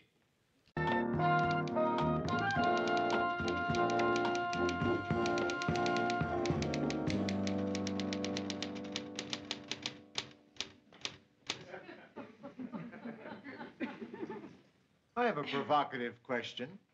Why is the producer of the 6 o'clock news watching the writer of the 6 o'clock news write the 6 o'clock news? Because, Mr. Grant, since you made me a producer over a week ago, I just feel I should be doing something more. Supervising somebody. Can't you give me something to do? I don't care anything. How small or insignificant? Bye, guys. Okay, from now on, you can supervise Ted. Welcome to your first command, General Custer. Say, the newsroom is certainly redolent of coffee this morning. It's what? And you call yourself a writer? Redolent. Redolent of coffee. It means it smells. Ted, what's the book? You and your vocabulary. I'm planning to work in a few words into every newscast, give it a little class. What do you think of the idea, Murph? I think it's redolent, Ted. Well, Mary, we certainly didn't wait long to get ourselves a press agent, did we? What are you talking about, Sue Ann? This piece of puffery in the TV section. News show appoints woman producer. I didn't see that. I'll bet.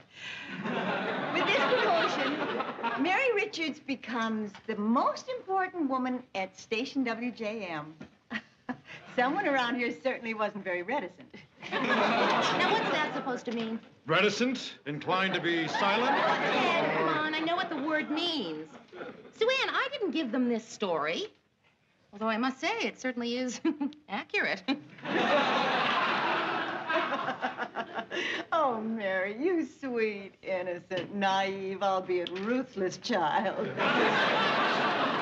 Mary, here's tonight's rundown. I put everything the way I want it. Bring me Murray's copy so I can approve it. Then see if you can get somebody up here to fix that squeak in my chair. Right. Mary, I know how busy a producer is. So here's a little tip. A dab of Mazola oil on Lou's swivel, and he'll be sitting pretty.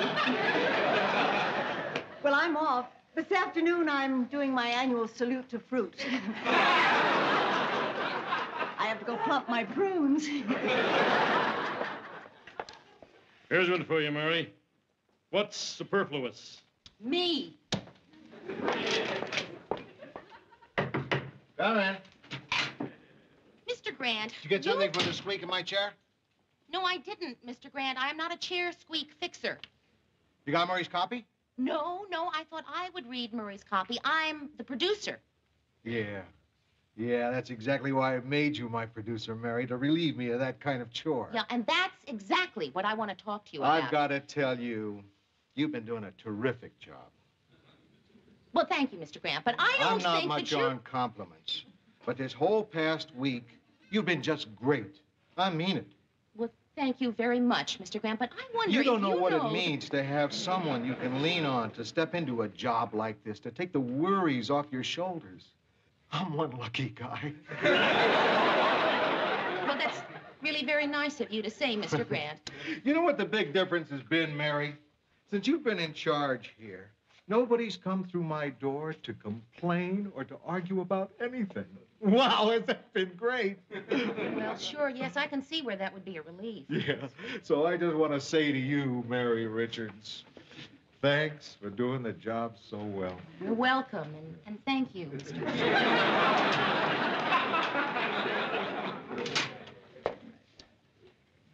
What just happened here?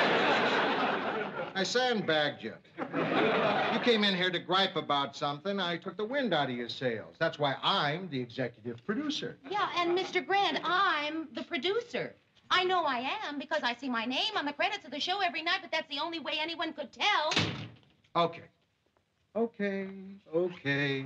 I'll get you a sign for your desks. Mr. Grant, I don't want a sign for my desk. I just want a chance to produce the 6 o'clock news, just to see if I can do it. All right. You got it. Tomorrow you do the whole show yourself. Oh, Mr. Grant, thank you. Thank you. I just can't tell you how much I appreciate this. And, Mr. Grant, I don't want you to worry about a thing. I am going to rise to the occasion. I'm going to make you so proud of me. I'm going to get you some Mazola oil for your chair. Good evening, ladies and gentlemen. This is Edward Daniels with the 9 o'clock news. David Baker, the head of the United Nations Emergency Fund, said today he has received a $1 billion commitment from the United States. Hi, Mayor. This pledge I is hope we're designed not to help disturbing you. No, not at all. Come on in. Thank you. We got through dinner early tonight. We emphasize service at that restaurant. That's why I take her there. Even special orders. The girl just sings in the microphone, hold the pickle, hold the lettuce, and they hold it. Oh, I see you're watching Channel 3. Oh, yeah. They have a 9 o'clock newscast. Well, it's always helpful to check the competition there. Good blazer, average voice, weak vocabulary. I'm just checking to see if there are any new stories since the 8 o'clock broadcast. Are you nervous about tomorrow, Mary? Oh, come on, Georgette. I've been an associate producer for 5 years now, a producer for over a week, and so I'm nervous. I want you to know, Mayor, that I'm one guy you can count on tomorrow. Of course, after you have that first show under your belt, there are a few improvements I'd like to discuss with you. But in the meantime, we just stop by to wish you good luck and bring you some flowers. Oh, well, thank you. Unfortunately, the florists are all closed this time of night. Why don't you buy yourself something? Keep the change. No, thank you. What kind of improvements? Oh, just a lot of stuff to make you look good as a producer. Uh-huh. Example, the title of the show. The title of the 6 o'clock news? Oh, well, let's face it, Mayor. People tune in to watch yours truly. I mean, that's what it's all about. The title of the show should be The Baxter Report. No, Ted. Ted, Mary can't go making a whole lot of changes right away. All right, Mary. How about this, a new opening? An aerial shot of my car pulling up. I step out of the car, and I race up the stairs, a grim look of urgency on my face, and I race down the hall. You should think of those things before you leave the house. Ted, we are leaving the opening exactly the way it's been. All right, Mary. Have it your way. I tried to help you, but you're too lazy to think big. Come on, Georgia. No, Ted. Mary needs moral support, and I'm staying for a while. All right, I'll pick you up in about an hour. Mary, let me tell you something. You know what you are? Lascivious. Lascivious? Why would Ted call me lascivious? Correction, that's lethargic. It's on the same page as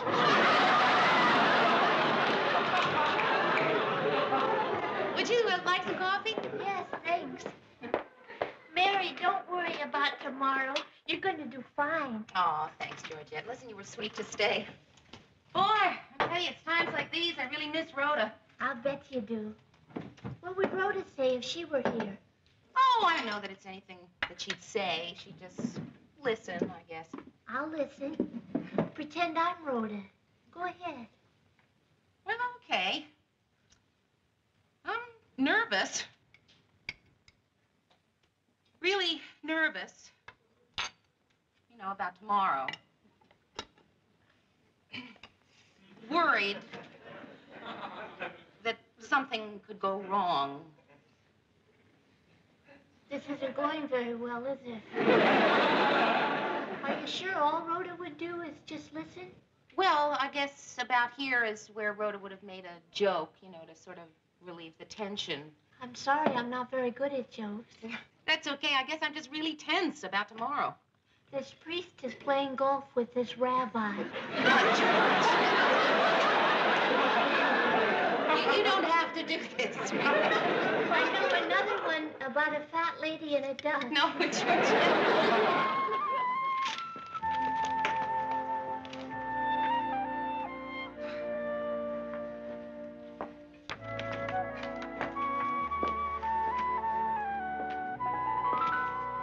Murray, who handles the clocks?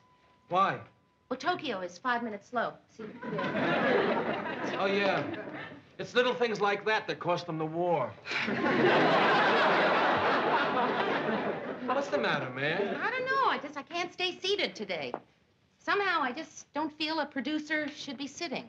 Mary, if God didn't intend for producers to sit, he wouldn't have given them such big chairs. I don't know. I just feel I should be on my feet in case I have to deal with anything in a hurry. At 1 o'clock in the afternoon? Come on, Mary, relax. After all, Lou was right in there. If any problem comes up, all you gotta do is just... Murray. If any problem comes up, I'll handle it. That's all. Hi, guys. Ted, you're late. I knew you wouldn't care, Mary. I mean, what the heck? We don't punch a time clock around here. Well, the point is, Ted, if you get here on time for Mr. Grant, you can get here on time for me. That's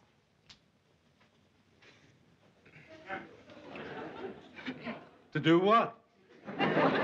whatever it is that you do when you get here on time for Mr. Grant. Well, all right, Mary. But I think you're being a little punctilious. All right, Ted, that's it. You're gonna give me that book, do I have to take it away from you? Is Lou in, Mary? Yes, he is. Oh.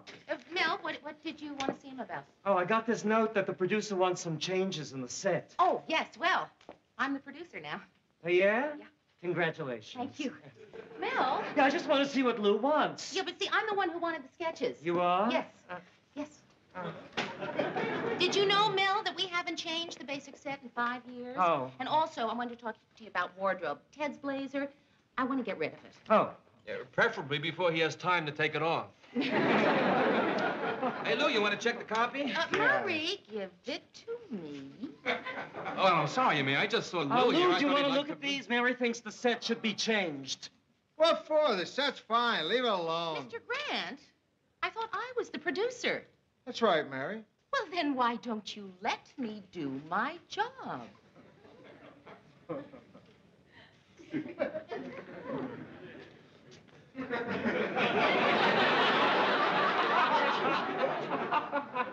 Mary, the first thing you have to learn as a producer is not to have this sort of discussion with your executive producer in front of other people. Oh, I'm sure nobody heard. I certainly didn't. Look, I'm really sorry, Mr. Grant, but you are not letting me do my job. All right. Go ahead. Do your job. You don't need any help? Fine. Well, no, wait, no, I never said that I didn't need help. Mr. Yes, Grant. you I did, just- Mary, and everybody heard you. Well, I certainly did. You can do everything, Mary. Good for you. Lots of luck. You'll need it.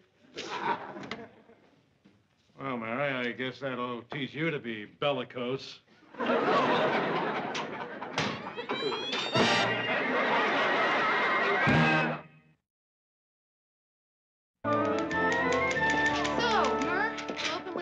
Hearings, and we'll follow with the narcotics crackdown and then the governor's conference, huh? Yeah, that sounds like a good lineup. Yeah, listen, I got one problem. We have 30 seconds at the end of the show. Now, which do you think is more important?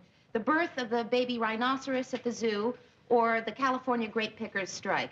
Well, it depends on whether you're a rhino or a wino. Well, so the inmates really are in charge of the asylum. Oh, Sue Ann, I had nothing to do with that article. Mary, believe me, I'm proud of the way you haven't been disheartened by those who murmur that you've sacrificed your femininity to your ambition. Actually, Sue Ann, I haven't heard anyone murmur that. Then I'm the first.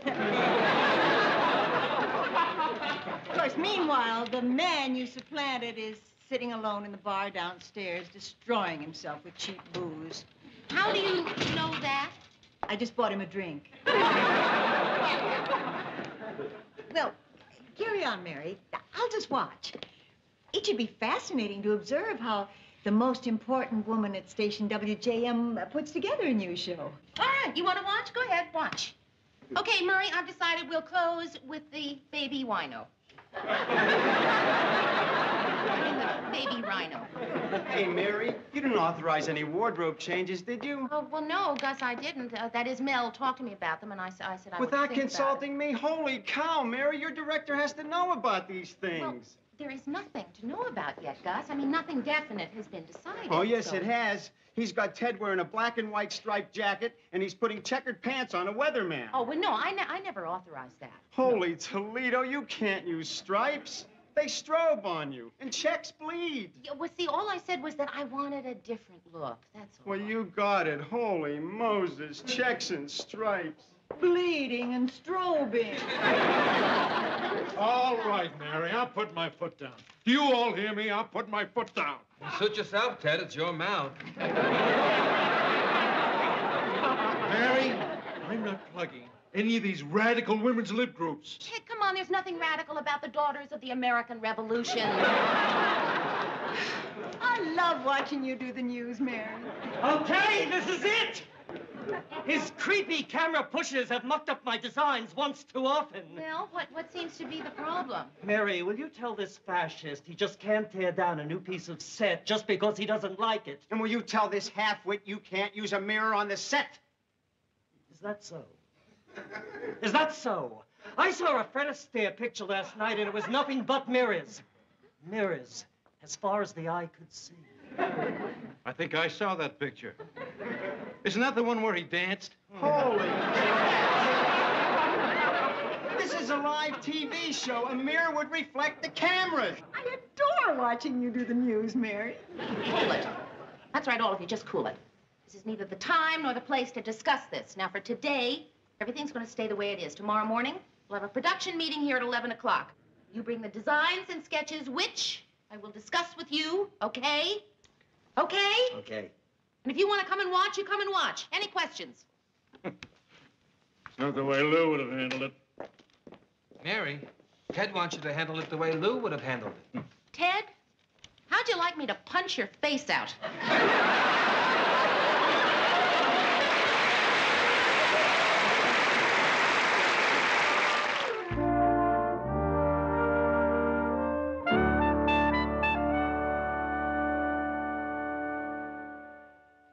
And I'm telling you, the greatest college football team of all time was Army 1944. Nebraska, 1972. How do you say that, fella? Army had the greatest backfield that ever was. Nebraska, 1972. Hi. Hello. Blanchard, Davis, Tucker, eh? Nebraska, 1972. Oh, nothing, thank you. I just thought I'd come by and tell you that everything is okay in the newsroom. Good. Look at the record. Unbeaten, untied, beat Notre Dame 59-0, 6 All-Americans.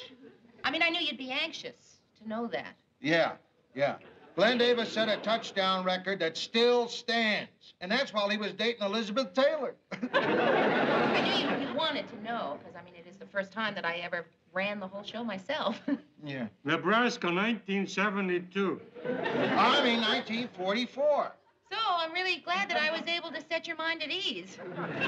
Yeah, thanks. That's nice. So everything's all right, huh? Yeah, if I do say so myself, everything is all right.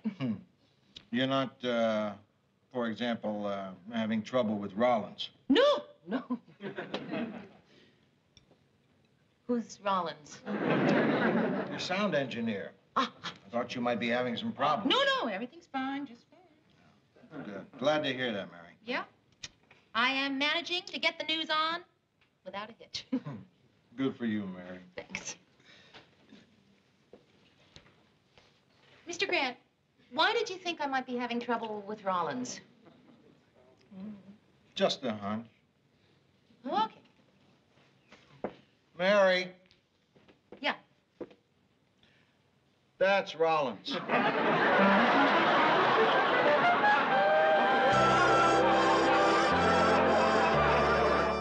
the Clean Air Committee praised Twin Cities residents for leaving private cars at home and making the quick transit bus program a big success.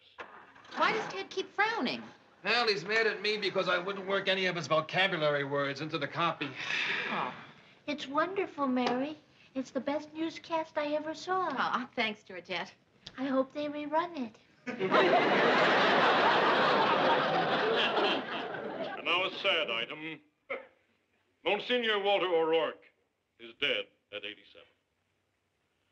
Until his retirement in 1958, Monsignor O'Rourke served the Twin Cities Diocese, where he was much beloved. Let me just say this. I didn't know the Monsignor personally, but I'll bet you he was never lethargic, redolent, bellicose, or lascivious.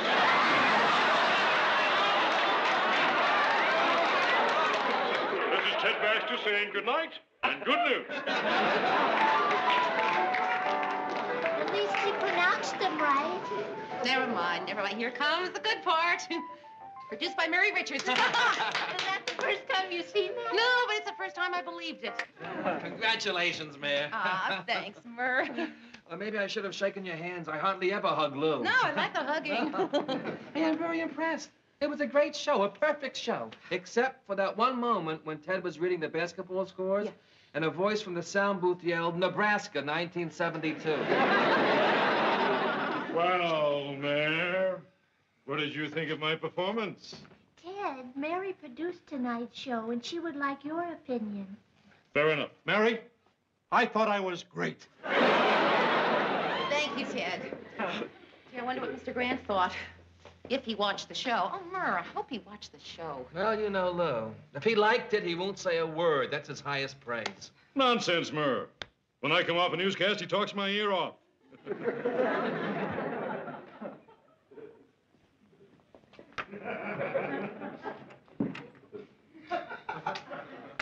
Congratulations, Mary.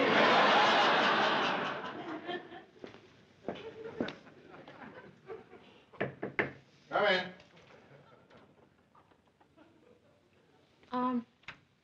Mr. Grant, maybe I'm pressing my luck, but, what do you think? About the show? Yeah. What do you want me to say? That it was great? Sure. Mary, you want to know about a great newscast? In 1966, I was working at a radio station in Chicago where there was this real smart aleck broadcaster. On election night, the other guys decided to fix him. As he started to read the returns, two of the guys took off his pants and set fire to them. And Mary, I watched while that man broadcast those returns perfectly. Now, that's a great newscast. And you just let that happen? You didn't help him? Sure, I helped him blow out his pants. Hey, what I'm saying is, don't expect superlatives from me. Anyway, producer, what do you care what I think? Your opinion is the only one that should be important to you. You're right. You are absolutely right. Yeah. And you want to know what I think? Hmm? I think I did a great job. I think I did a terrific job. Then that's all that matters, isn't it? Right you are.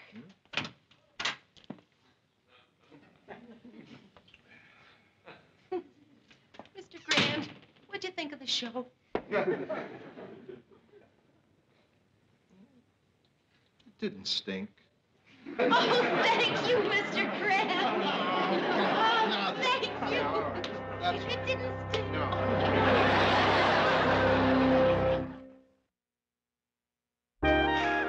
Okay. How about this? We open on military scenes, tanks, guns, planes, and cut to me in a khaki flak jacket. Ted, we are not going to change the opening of the show. Anyhow, I bet Ted can't say khaki flak jacket 3 times fast. I don't know why I waste my time on childish people.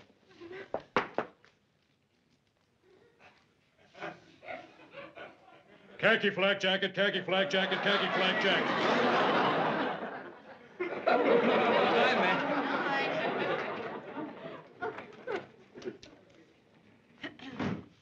Hey, Mary. Oh, this is a big night. The first time you produced a show all by yourself. Right. Yeah, that's a cause for celebration. Hey, it is. Yeah. I think I'll go have a drink.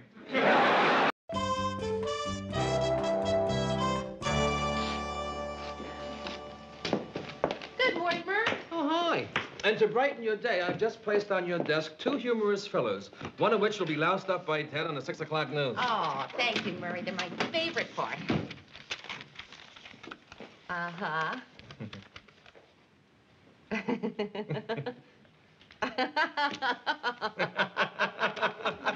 We'll use this one. What's the matter with that one? I don't know, Murray. I just don't believe it. I mean, in the first place, how would you get an elephant into an elevator? And in the second place, I just don't believe a real nun would carry a whip. Hi, Mary. Morning. Murray, what do you like on Sunday? The Rams or Denver? What's the point spread? Well, my bookie's got the Rams a 14-point favorite. I think I'll put $50 on the Rams. Well, Mr. Grant, if you only want to bet $50, I'll bet with you.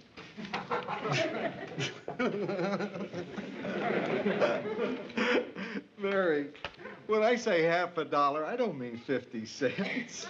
That's just betting slang. You see, with real gamblers, a dollar means $100. A nickel is 500, and a dime is 1,000. You understand? Not only do I understand, Mr. Grant, I think it's adorable. Anyway, what do you think about the Rams? Well, that's a lot of points, but they really played great in the preseason games. Yeah, I'm going to go with the Rams. Hey, football chatter, huh? I love it when you guys do this. Now, what about Washington and the Giants? Can I play too? What? Please, haven't you noticed we've been hanging around the newsroom every time you guys talk about this stuff? You noticed him? No. I've trained myself not to see him. Well, I've been waiting for you to say, come on, Ted, talk football with us. Ted, is there something else you can do? Yeah, that's just the point. Nobody seems to care. I have nothing to do. Never have anything to do. I'm in here at 9 o'clock, punctual as a church mouse. Quiet as a church mouse. Well, I'm not noisy either. Ted, I'm figuring out how to bet real money. I gotta concentrate. Please, let me be part of this. Ted! All right, Lou, even if you won't let me, just want you to know I'm grateful for the few minutes you've already given me. Thanks, Lou. Thanks, Murray. Now I'll go stare at my wall. All right, you can stay. So I go with Washington, but I gotta give 16 points. Gotta give 16 points. What does it mean to give 16 points? Excuse me, Lou. I think I'll go stare at Ted's wall. Murray. Oh, Lou, let him go. You'll see. I'm much better to play football betting with. Just tell me, what does it mean to give 16 points? You wouldn't understand, Ted. Why wouldn't I understand, Lou? Because I'm too dumb. Is that what you think? Yes. Well, you're wrong, Lou. People have been making that mistake about me all my life, even as a kid. The other kids wouldn't let me play games with them because they think I wouldn't understand the rules. So they wouldn't let me play Monopoly with them or chess or hide-and-go-seek. Well, I'm tired of people thinking I'm dumb. I'm not dumb. I know how to play hide-and-go-seek. I know how to play chess, too, except for those pieces that look like horses. I'm not dumb, and I don't like people treating me like I am. All right, I'll explain it to you. Thanks. All right. Now, this is the betting line I get from my bookie every week. Go slow. I want to understand this. Yeah. It tells you what team is favored and by how many points. Now, in the Washington Giants game, Washington is favored by 16 points. Uh-huh. So say you bet Washington. That means if Washington wins by more than 16 points, you win. Aha. But if they win by less than 16 points, you lose. Aha, aha. You understand? No.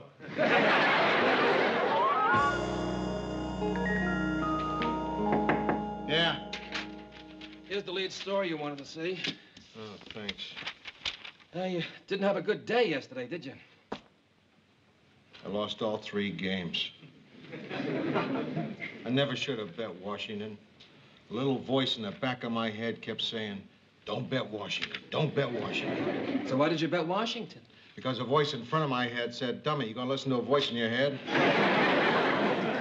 Yeah, we had an unlucky day, didn't we? What do you mean, we? No, you know how I love to gamble, but since I promised Marie I wouldn't, I get my kicks watching you. I mean, when you win, I'm happy. And when you lose, I'm twice as happy because it wasn't me. Hi, Lou. Lost $150 yesterday, didn't you? Yes, Ted. Murray, who do you like next Sunday, Denver or Pittsburgh? Well, I won $180. You want $180 on football? That's right. Bet 6 games at $90 a game, won 4, lost 2. See, here are my bets. You bet all these teams? Of course. See, once you explained that point thing to me, I got to thinking. They're all professional teams, right? I mean, anything can happen in football, so I invented this system. I bet the underdog in every game the bookie gave 11 points or more. Very scientific system. Well, why did you pick 11? It's my lucky number. You're telling us that you actually gambled all that money yesterday? That's right. Who'd you bet with? Myself. Yourself? Sure, I just put it on paper. Well, Ted, if you were just making imaginary bets, how come you only bet $90? Why didn't you bet 100? Oh, I'd have been too nervous to enjoy the game. Mary, could you come in here for a minute? That's a great idea, Ted betting with himself. And if he doesn't pay, he can hire someone to beat himself up. Yes, Mr. Grant. Look, Mary, could you do a personal favor for me and cash this check for me at the bank? I kind of took a beating in the football games yesterday, and I got to pay the guy this afternoon. Yeah, sure. Yeah. Mr. Grant, you know, I'm kind of curious about something. Mm-hmm. Why do you gamble? What do you mean? Well, look, I'm not going to say the obvious things that people always say, you know, about how only suckers gamble. How you can't possibly win because the odds are stacked against you. How gambling is really another form of addiction. Because I'm sure an intelligent person like you must have a very good and compelling reason to do it. And I'm sure that once I hear it, I'll say to myself, well, you silly goose, why didn't you think of that yourself? Look, Mary, if you don't want to go to the bank for me, just say so. No, I didn't say that. I just wondered why you gamble. You know, I just really like to know. All right. You want to know why I gamble? I'll tell you. Because it's fun. Look, I can get anybody to go to the bank for No, Mr. Grant, I didn't say I wouldn't go. I just wondered why you put yourself through this agony week after week. Because I'm having a good time.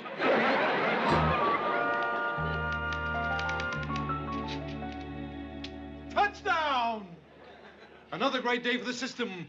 1-6, lost 2. That means after 5 weeks of betting, Ted Baxter's won $2,200. Ted, it's not real money. Well, it's still better than nothing.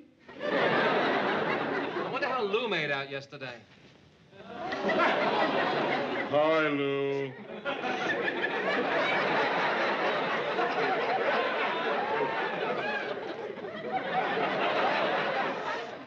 All right, Ted. Let's get something straight.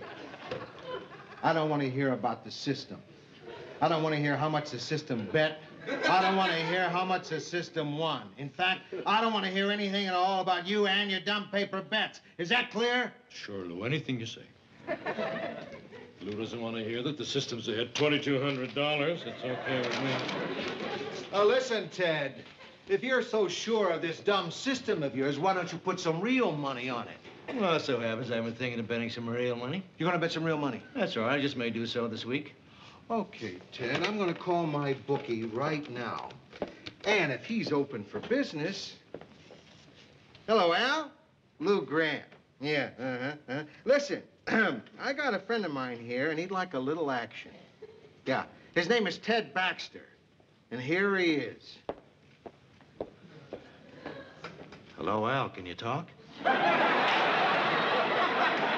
Hey, are you really a bookie? Gee, I never talked to a real crook before. Hello, he wants to talk to you again. Yeah? No, it's not a joke. Oh, again, it's me again, Al. Listen, you got the line in front of you? Well, I want you to do me a favor. How many games are there with an 11-point spread? 7 games, huh? No, I don't have to know who's playing. Listen, here's what you can do for me. I want to bet $1 on the underdog of each of those games. Right? Okay. Hey, nice doing business with you, Al. You satisfied? Yeah, Ted, I'm satisfied. Okay, Fred. Ted, wasn't that an awful lot of money to bet? Oh, sure, but what the heck? I can afford to risk $7. Oh, wait, Ted. There's something I think you don't know. See, as Mr. Grant explained it to me, bookies have their own kind of language, you know, and when you say you want to bet a nickel, that means $500. When you say you want to bet a dime, that means $1,000, and when you say $1, that $10,000! $10,000! $1 means $100. Oh. Oh. Oh. Oh, boy, is that a relief. Oh, thanks, Mary. I bet $700!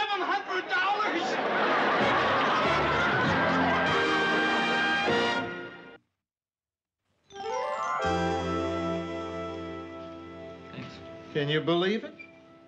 Ted made $500 on that dumb system of his.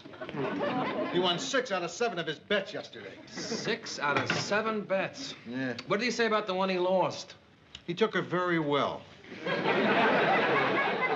He just looked up to heaven and said, "That's okay. Nobody's perfect." Mr. Grant, have you gone over the budget? The station manager was supposed to have it Friday. Soon, Mary, soon. Yeah, well, that's what you said a couple of hours ago. Well, now I'm confirming it. Hey, look, guys. I just put Al the bookie in that bar you sent me to. He paid me off in $100 bills. He calls them Benjis. Get it? For Benjamin Franklin? 5 new crisp Benjis. I've already made my bets for next week. What are you going to do, Lou? I don't know, Ted. Come in with me, Lou. We'll be partners in the system. Ted, will you leave me alone? You're prejudiced, Lou. You know what? That's what you are. I mean, if Murray thought of the system, or Mary thought of the system, or Malcolm Greblev thought of the system, you'd be thrilled to go in on it. Malcolm Glebler? Who's that? A total stranger. Mr. Grant, I just ran into the station manager, and he really wants that budget. Yeah, Mary, I'm busy. Hey, Lou, look, why don't you go in with Ted for 1 week? I mean, what do you got to lose? Come on, Lou. Well, I guess I can't do any worse than I've been doing. All right, Ted. Great. You won't regret it. Yeah. Here are the system's bets for next week. Mr. Grant, the teletype machine... Mary, I'm busy. All right, Ted, bet whatever you want. I'm in for half. Okay. Mr. Grant, come into your office.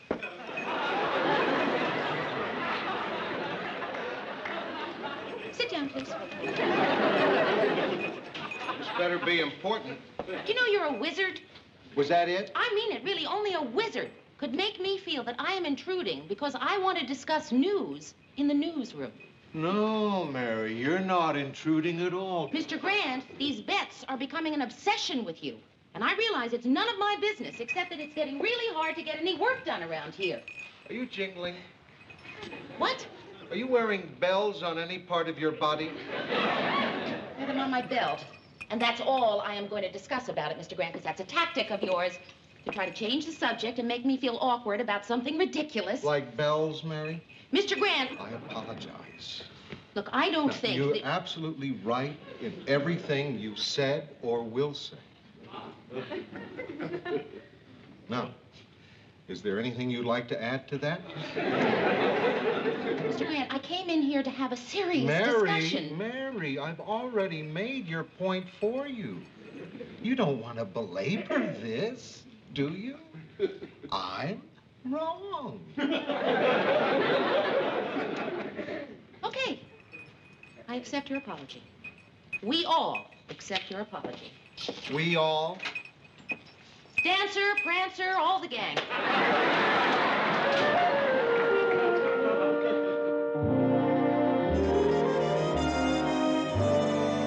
All right, let's add $15 a week more for the remote crew. Yeah. Hey, Lou. I picked up this week's winnings. I'll put it in the system's bank account this afternoon. 2 Benjis, 1 Ulysses, 3 Alexanders, and 4 ABs. That's Lincoln. Oh. Thanks, Ted. Isn't it wonderful? I'm not only making money, but I'm learning a lot about American history. Oh, by the way, Lou, I got the betting line in the playoffs.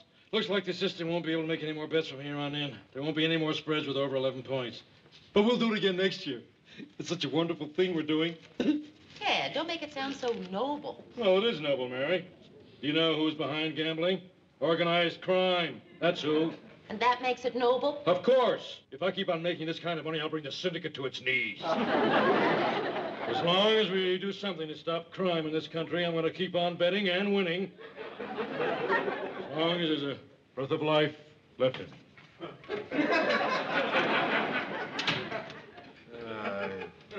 My bookie's not part of any mob. He's a men's room attendant.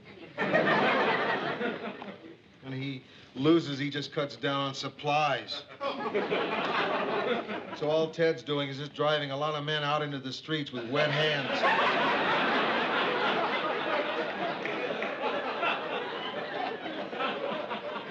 Anything wrong?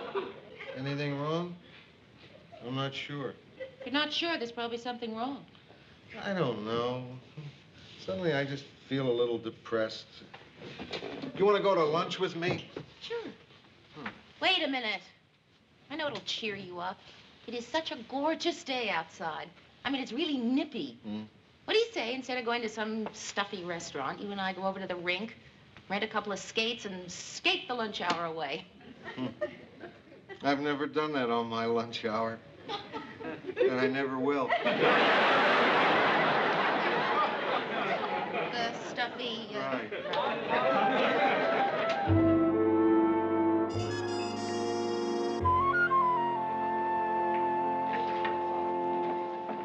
I hope you don't mind my taking you here instead of skating. No. Look, if you want some exercise, they got some pinball machines over there. Hey, Mr. Grant, are you aware that you were pretty unhappy when you were losing money, and now that you're winning money with Ted's system, you're still pretty unhappy? Right, and I'm not quite sure why. Let me tell you a little story. Maybe it's a good analogy. Maybe it isn't. Maybe it'll make you feel better. Maybe it won't. Maybe I'll tell it well. Mary. When I was in high school, I used to love to go to the football games. You know, I'd sit up in the stands and I'd cheer old Roseburg High on. And then the next year... You started betting and you lost your shirt? No. I became a pom-pom girl. Why you stop? Well, I just thought you might want to make a sarcastic remark about my having been a pom-pom girl. No, Mary. I'm surprised when your stories aren't about you being a pom-pom girl. Okay, now I can go on. Well, the thing is, Mr. Grant, I used to get out there on the field with these 2 big yellow pom-poms. Hey, wait. I have a question. Do you call one pom-pom a pom and the 2 of them pom-poms?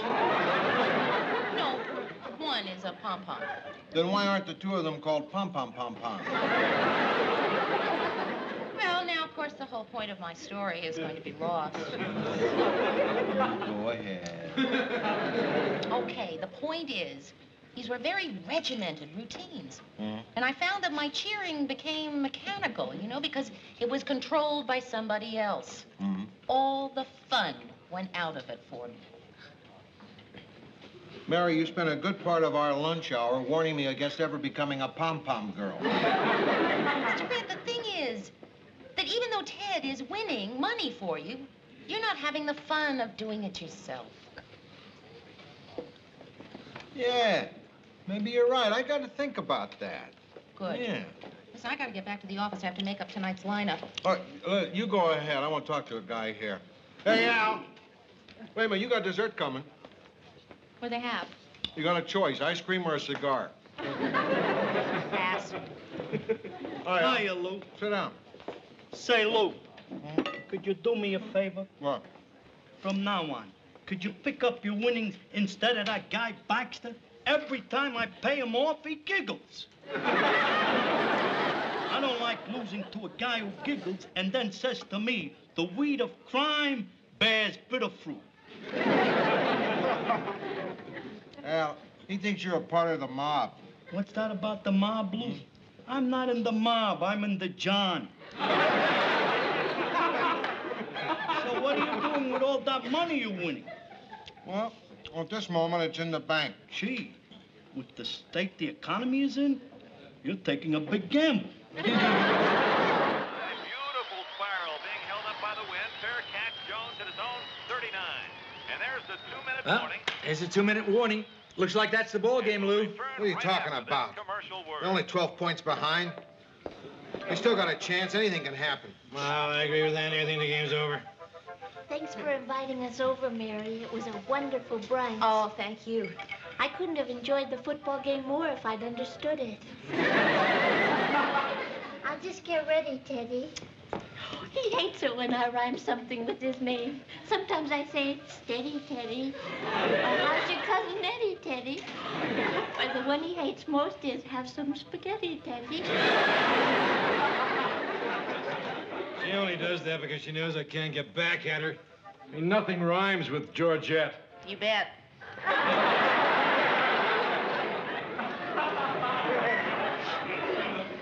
Lou, if you didn't bet on the game, what are you so nervous about?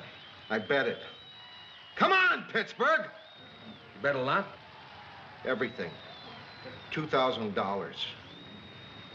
I took all the money Ted and I made this year and bet it. Well, Ted sure is taking it calmly. I'll say. Ted doesn't know. Mr. Grant, that's terrible. You bet his money without asking him? I had to, Mary. I had to prove to myself that I was as good as Ted's sister. And it's going to be okay. Just as long as Pittsburgh scores 12 points in the next 26 seconds. Well, yeah, that's easy enough. That's less than a point every 2 seconds. Come on, Pittsburgh! Come on, kill him! Hey, Mary, relax. It's only a football game. Shut up, Ted! Come on, Pittsburgh! Which one is Pittsburgh? They're the ones who just congratulated the winners. Hey, so what, Lou? I mean, what does it matter whether they won or lost as long as we didn't bet the game? Ted, I'm going to tell you something. No, not in my house. No, I had nothing to do with this, and you're going to tell him this thing in my house? Why don't you take him out on the balcony and tell him? No, I can just tell him here. Mary, sit down.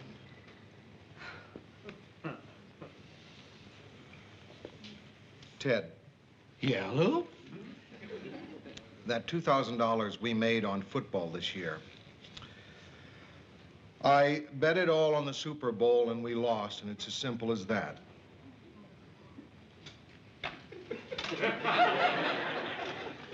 Murray's right. Maybe it's better you break it to me on the balcony. Excuse us.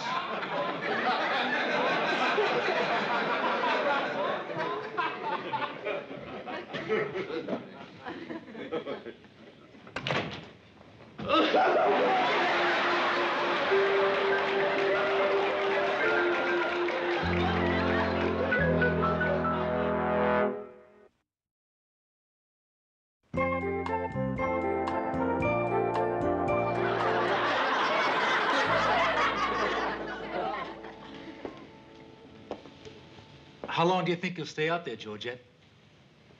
You have to understand, sometimes a man just needs to be alone. With Ted, very often it's not his choice. I told him I'd find a way to pay him back. Mary,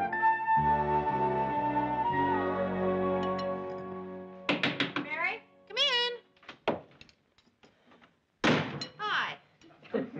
Hi. Hi. Mary, do you mind if I come in here and cool off for a minute? Lars and I just had an argument. Yeah, sure. Would you like some lunch? No, thank you. What happened? I was sitting on the couch reading. Lars came over to me, put his arm around me, and said, "Darling." Don't you think, maybe, it might be a good idea, in view of the high cost of living, if you try to keep your spending down a little? I turned to him and said, darling, why don't you go suck an egg? And that's when Lars started the argument. Yeah, he always was a kind of a hothead. He actually had the temerity to suggest that I start living within a budget. What does he expect? When you write down every $100 I spend? You sure you don't want something to eat? No, I'm too upset to eat. Bill, it's not that bad living on a budget. You know, a lot of people do it. Not me, Mary. To me, spending money is part of living beautifully. It's an art. Now, maybe there are some people who can live their lives within the restrictions of a budget, but for me, it would be like trying to make love in a straitjacket. Hey, don't knock it till you've tried it. Mary. Phyllis, it's not bad living on a budget. I've been doing it for a long time. It's really easy. Come here, I'll show you. Come here. Phyllis, come on. Here. Now, look. Here's what we have. My monthly take-home pay after deductions, $680. Here's my rent. Here's what I allow myself for food, clothing, laundry. Wait a minute, Mary. You've written down $100 a month for clothes. Yeah. Now, suppose you go to Hempel's and you see this marvelous coat meant just for you, but it costs $249.50. What do you do? Well, I don't buy it. Oh, come on, Mary. Be serious. What do you do? Well, I guess I'd save up for it over a period of months, and then if I couldn't manage it, Phil, I just wouldn't buy it. That's it. You don't understand, Mary. This is a beautiful beige camel hair coat with leather trim, and it fits like a dream. I still wouldn't buy it, Phil. Mary, it's a designer original, and it's been reduced from $835. All right, I'll take it. Phil, why don't you try living on a budget just for a month? It really works. No wonder it works. You only put down $145 a month for rent. Yeah, well, that's what it is. No, it isn't. They've raised it to $175 a month. Since when? Last month, didn't I tell you? No! Oh, then the joke's on me. $175 a month? Well, it looks like we're in the same boat, eh, Mary? Oh, it's my fault. I could have married into money, and I don't just mean money, Mary. I mean real money. What are the DuPonts, Mary? You know which DuPonts I mean? $175 a month. The Better Living Through Chemistry DuPonts. This is a third cousin. They had a place next to ours on Cape Cod when I was in college. How he would have given anything to marry me. But I didn't love him.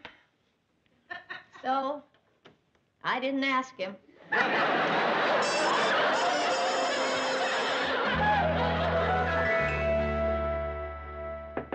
Come in. Mr. Grant, could I see you for a minute? Sure. What's up? Well, Mr. Grant, last month when you made me a producer, you gave me a $20 a week raise, and... Right. Well, I suppose if I came in now and asked for another raise, you'd tell me to go jump in the lake, right? Not necessarily. I mean, I might tell you to go jump in the lake. On the other hand, I just might give it to you. There's only one way for you to find out, Mary, and that's to ask. Well, I did feel a little awkward about coming in here. Mary, you should always say what's on your mind. All right. Well, that $20 a week raise that you gave me amounts to about an 8% increase, you see. But the cost of living has gone up 9.3%, which means that I am actually earning less this year than I did the year before. On top of which, my rent has been raised $30 a month. And I just feel that in view of the fact that I'm now a producer, I have additional responsibilities and duties, that it's not unreasonable for me to ask for more money. So, Mr. Grant, could I please have a raise. Mary, go jump in the lake.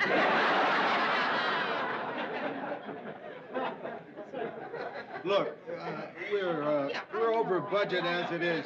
Maybe in a couple of months, maybe the cost of living will go down. You know, maybe you'll come up with better reasons.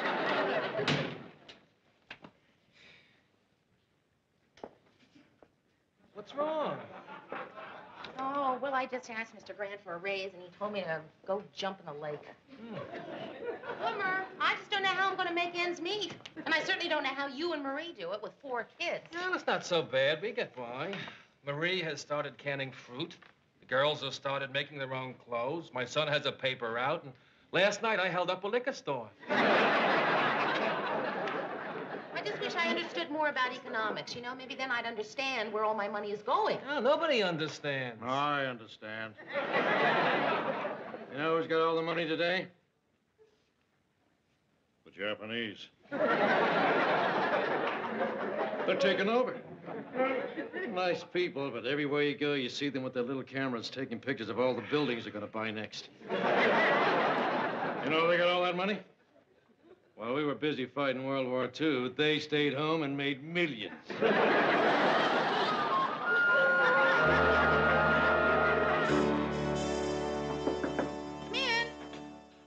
Hi, Aunt Mary. Hi, Bess. Is it all right if I visit? Lars and Phyllis are having a fight, and they asked me to leave so it wouldn't scar my childhood. Yeah, sure. Can I get you something? No, thanks. I don't think this fight can last long.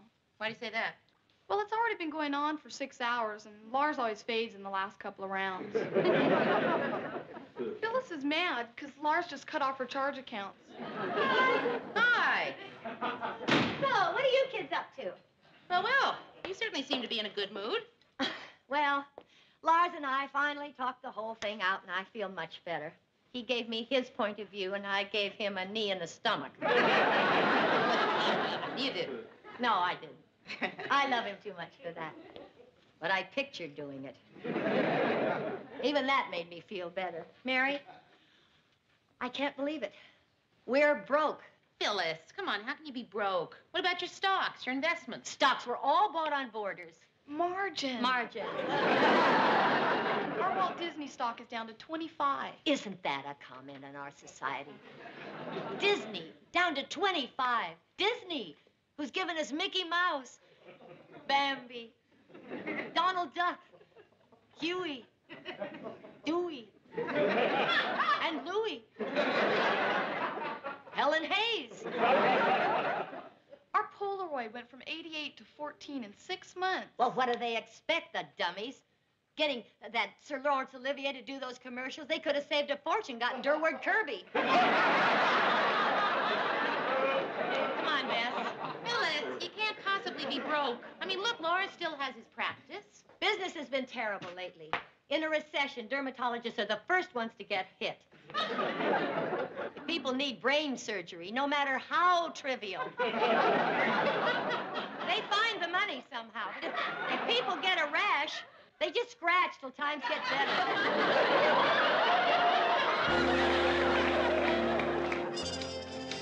Hello, news people. Have I got a scoop for you? I have just been selected Woman of the Year by the local ladies chapter of the Elks Club. Good. Thank you very much. As soon as I heard, I rushed up here to tell you I knew you'd want to put it on tonight's news. I mean, a member of your own station getting a major award like this. I knew you wouldn't forgive me if I didn't come to you with the story first. So, Lou, I assume there's still plenty of time to get it on tonight's newscast. Yeah, there's still plenty of time. You are going to use the story, aren't you, Lou? Well, I'll tell you, Sue Ann. I don't handle that anymore. That's the producer's job. Mary. Well, I'm sure Mary won't want to turn down a terrific exclusive like this. Will you, Mary? Well, Sue Ann, it's just that there are so many big stories breaking today. You know, I wouldn't know which one to bump. Yeah, I mean, we sure hate to lose the one about the two-headed chicken. Right, right. I understand. You probably need more time to think about it. Right, time to think. Of course, there's no hurry. I don't want you to feel you're under any pressure whatsoever. You take all the time you want. I won't come back until I finish what I'm cooking. Minute rice.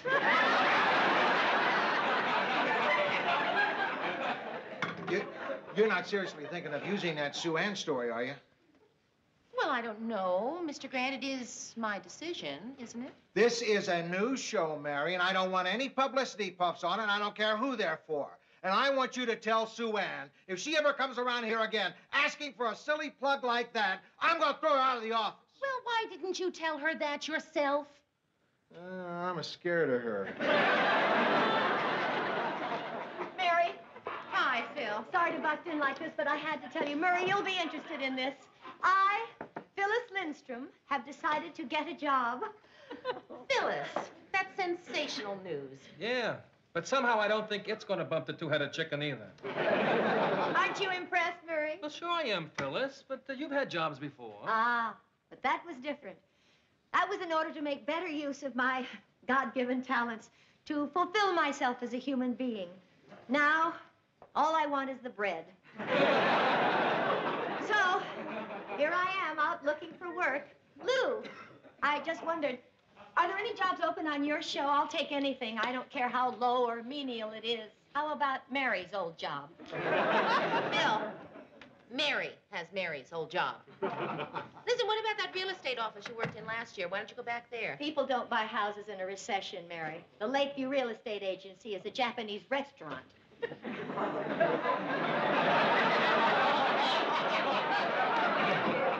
I told you. What about Chuckles the Clown? I saw him in the elevator. Are there any jobs on his show? Well, I heard they need a new Wanda Wishbone, but I don't know if you got the right legs for it. Wanda Wishbone.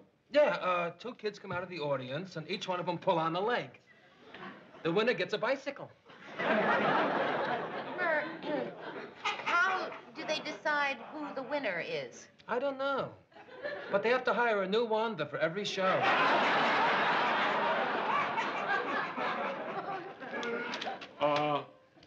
Mary, can I see you a second?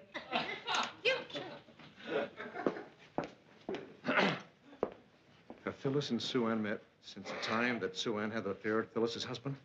No. Didn't she threaten to rip Sue Ann's face off the next time she saw her? Yeah.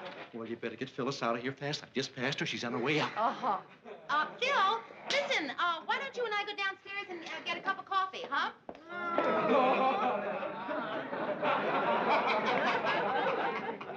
Sue Ann.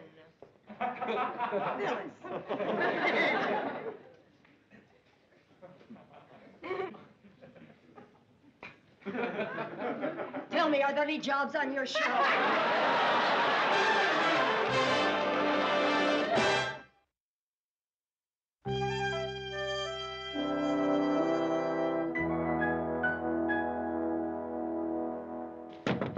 Come in. Please, have a seat. I'm Helen Farrell. Oh, you're a woman.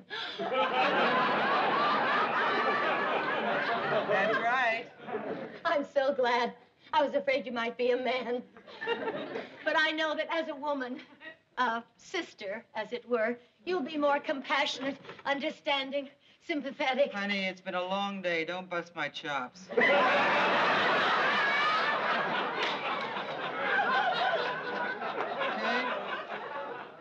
Full name. Phyllis Lindstrom. What sort of job you looking for?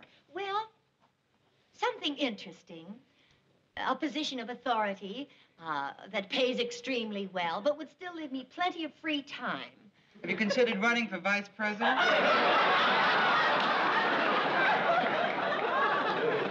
Have any special skills? Of course. All right. Computer training? No. Typing? No. Shorthand? No. Can you operate a switchboard? No.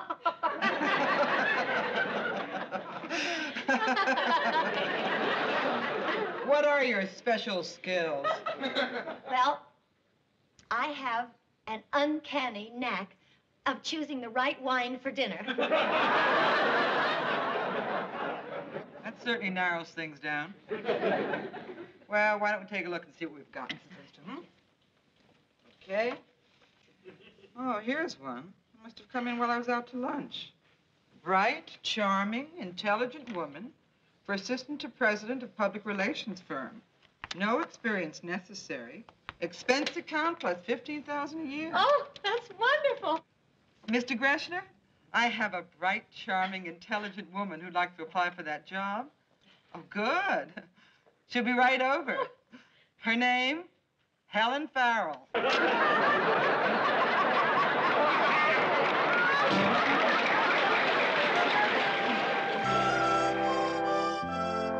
Well, that's terrific, Sue Ann. You being voted Woman of the Year. Thank you, Ted. Mayor, I sure hope we're doing a story on Sue Ann's award. Well, Ted, I already told Sue Ann that there's no room for that story. We're spending a lot of time on Kissinger's trip to the Mideast. Kissinger? Why are you doing a story about someone we don't even know? Come on, Mayor. I'm sorry, Ted. The answer is no. Well, what would the answer be if I told you I was threatening to quit unless that story were put on? No and goodbye. No? Sorry, Sue Ann, I tried. I know you did, Ted, and I appreciate it. You're a good friend. Now, can I have my $50 back? Hi. Oh, hiya, Phyllis. Hi, Phil. Newsroom. Any luck with the job? Yes, and all of it abominable. Oh, no. Mary, the film on the fire downtown got here too late for tonight's show. Oh, terrific. The biggest fire in 10 years and we don't have any film? Maybe we should send an artist down to draw it. I'm sure you want to hear everything that happened. All right, look, Mer, we still have 20 minutes. See if you can get a remote truck downtown. We'll do it live. Right. Mary, I went to 6 different employment agencies, and always it was the same story. I have no training. I have no skills. I have nothing to contribute to society. Of course you have. It's a chemical factory. Oh, boy, that must be some fire. Anybody hurt? No, but they evacuated 5 city blocks. I'm a mere frill, a decoration, a boutonniere on the lapel of the universe. Throw me in the gutter and no one would even notice I was missing. Okay, good. The crew's on its way. All right, I'll see if I can get a reporter to meet him. I'm absolutely useless. According to Darwin, I should have been extinct 1,000,000 years ago. Oh, don't listen to him. Hello, Frank. It's Mary. Listen, I want you to meet the remote crew downtown at the fire. We're going to go live. Right. Okay, Murr will open with the fire, then we'll do Kissinger, then the bus strike, and the armed robbery. How lucky you are. Insulated from reality here in the fantasy world of television. Hey, Murr, you know what I'm thinking? Maybe we should dump the robbery and extend the fire. Mary, will you listen to me? Your dearest friend is spilling her guts up. You please listen. Phil, I'm so sorry. So, any luck with the job?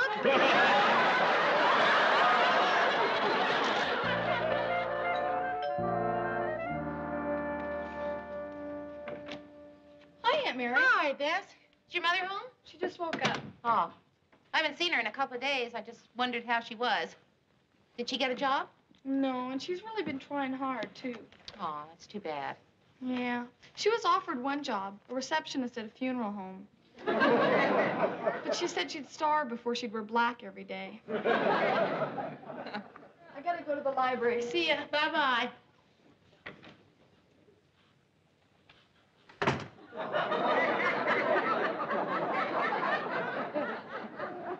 Hi, Mary. Hi.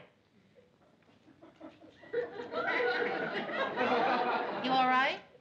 I suppose so. Oh, Phil, come on. I hate to see you like this. You are really taking this money thing too hard. It isn't the money thing, Mary. Even if I don't get a job, I know we'll get by. We'll just have to make sacrifices like everyone else. Instead of 2 cars, we'll get by with 1 car. Lars can take the bus to work. No, Mary, money isn't the problem. You know what's really depressing me? You. Me? Remember when you came here 5 years ago? You were a lost little lamb jilted by your fiancé. A single girl, alone and unwanted in a cold, heartless city. And I was a secure, confident married woman. Every time I saw you, I felt sorry for you. It was wonderful. But now the tables are turned. It's you who feel superior to me. Oh, Phyllis, come on. I don't feel superior. Of course you do. This is the era of the single girl. Free, independent, self-sufficient. Oh, Phil, come on. Being single is not all that great. There's good, but there's bad, too. There's loneliness. Loneliness.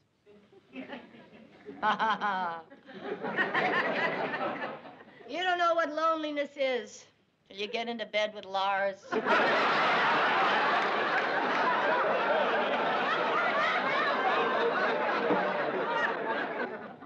Phil, all right, it's a little rough right now, but you've got people who love you. You got a husband who's there when you need him? I suppose so. I remember when I gave birth to Bess, Lars even stayed in the delivery room with me. Of course, after a while, the screaming got so bad the doctor had to slap his face and throw him out.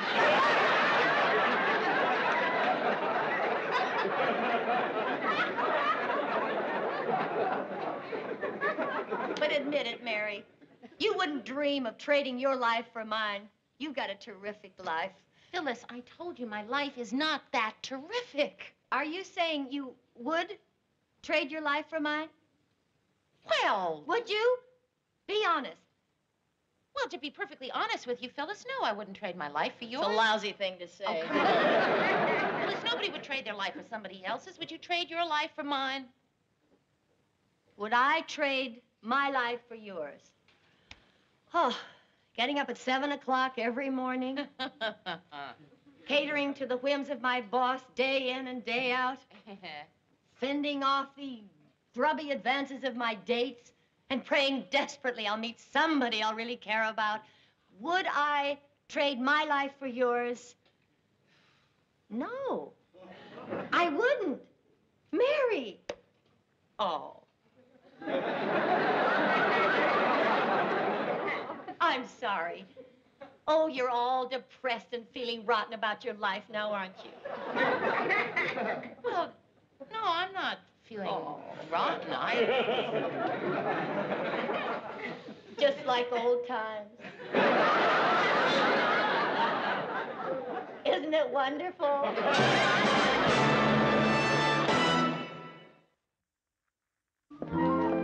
Did you hear any more from Lou about your raise? No, and to tell you the truth, I'm a little afraid to ask again. Afraid? Well, I suppose you're not. That's right, that's right.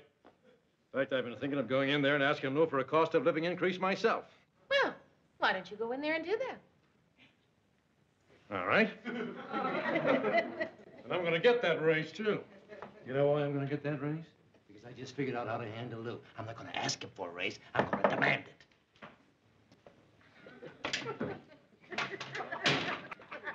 Okay, Mayor, heads or tails?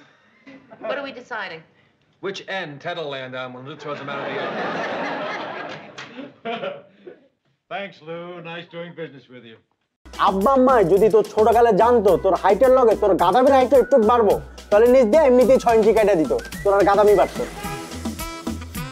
শুন আব্বা আম্মা যা বলে তা কর বিয়েটা কর আর আমার রাস্তাটা একটু ক্লিয়ারটা কর ও আমি তোমার পথের কাটা না তাহলে কেউ চাস না যে আমি পড়াশোনা করে এই নিজের পায়ে দাঁড়াই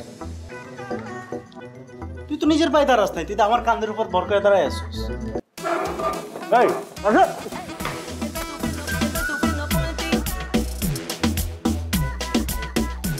বড়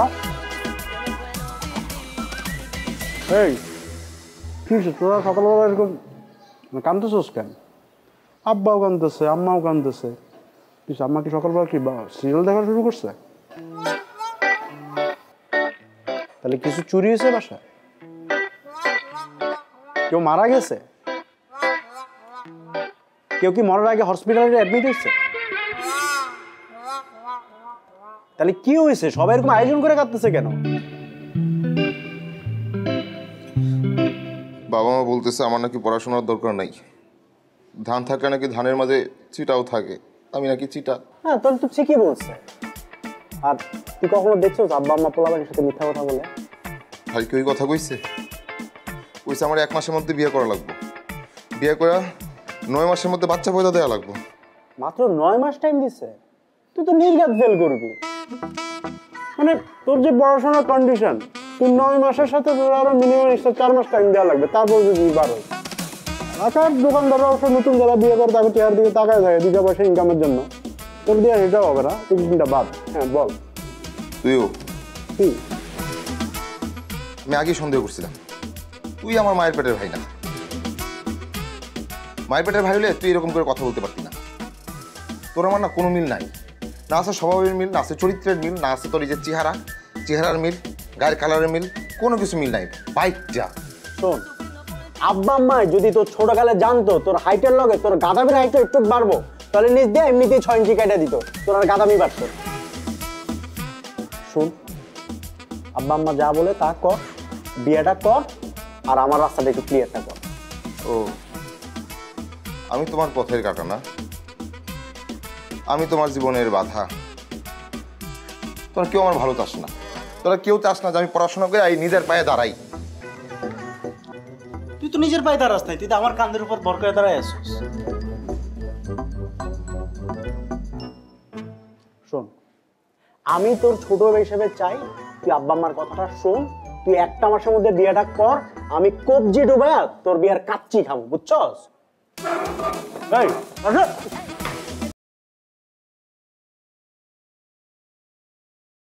Qua đường luôn bớt anh reverse 1 tỷ lần nè, reverse 1 tỷ lần càng mạnh. Reverse 15 lần, khiếp thằng này reverse 1500 lần. What the hell man? Ủa nó vậy broccoli 1500 lần thật sự là ổn. Giờ mình là one 3, mình không quan tâm thằng Tana làm gì cả. Ok thầy ơi. I see you again. Để lắp đồ cho ấy á, cho lấy đồ cho Asia. Bên chia lên bên chia lên bên à vẫn đập đồng đấy chứ. Anh đã chỉnh như thế rồi. 6 7 8 9 34 35 36 7 38 9 2 5 36 7 8 9 180 vòng à? 10 này, 7 này, 2 lần perfect này. Đúng. 3 lần hết liên tục. Ai à? Trung tâm. Thua lại. Ê! Tao gặp lại thằng này Dương ơi.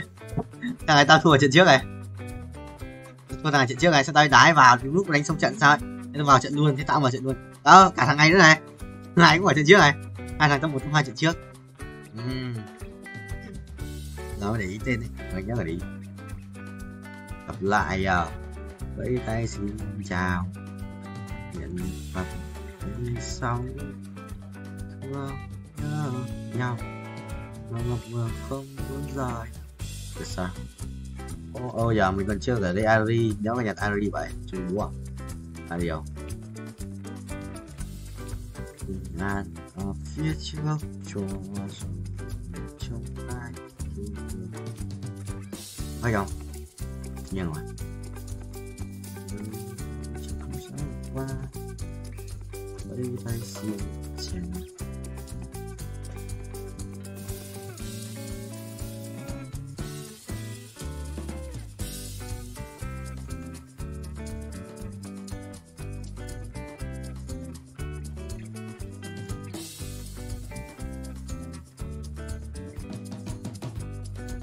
Mày đi đâu chôn à?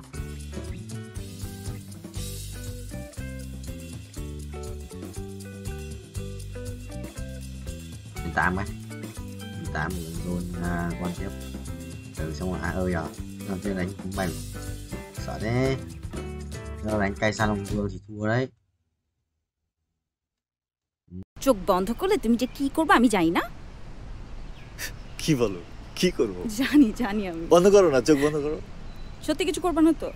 100%। ঠিক আছে, করলাম।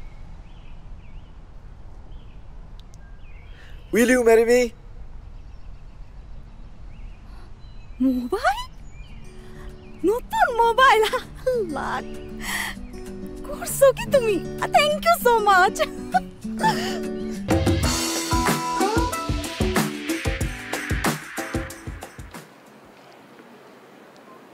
কে? Sir, courier. দাঁড়াও।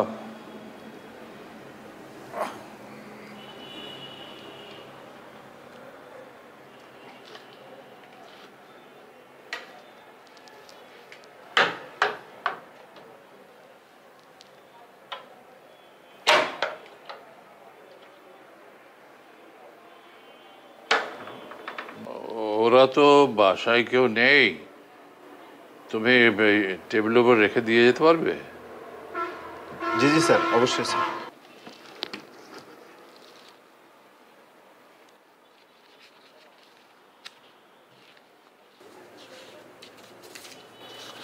Sir receipt sir, সই লাগবে sir একটা।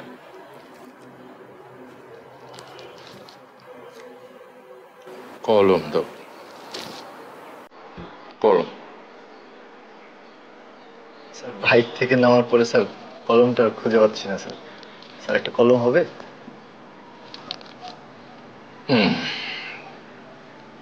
দাঁড়াও। জি।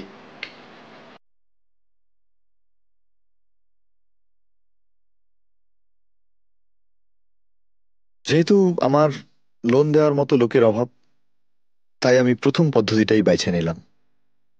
নিজের জন্য নয়, এই জীবনে প্রথম আমি চুরি করলাম। যে আমার মন চুরি করেছে তার জন্য, মালার জন্য।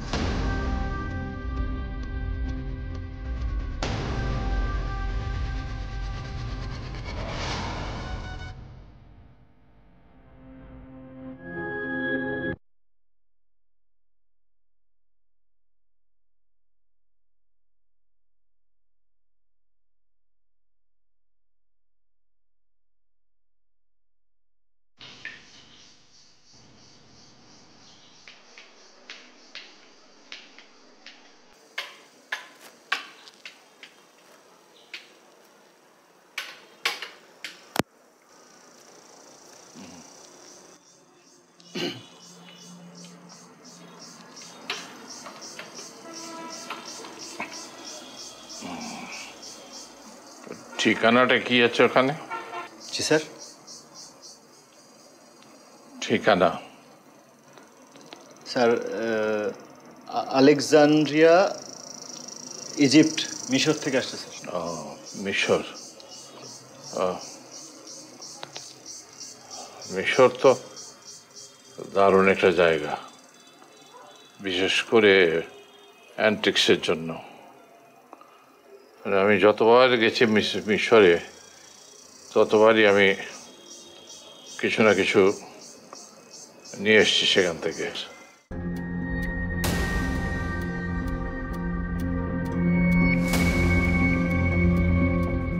স্যার আজকে আসি স্যার। হ্যাঁ আজকে আসি স্যার, একটা ডেলিভারি আছে তো। আচ্ছা এসো।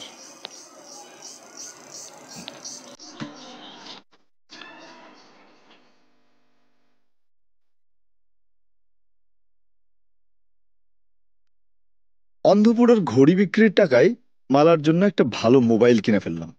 ফলে বাকি চুরির জিনিসপত্র নিয়ে আমি মোটেও ভাবিত ছিলাম না।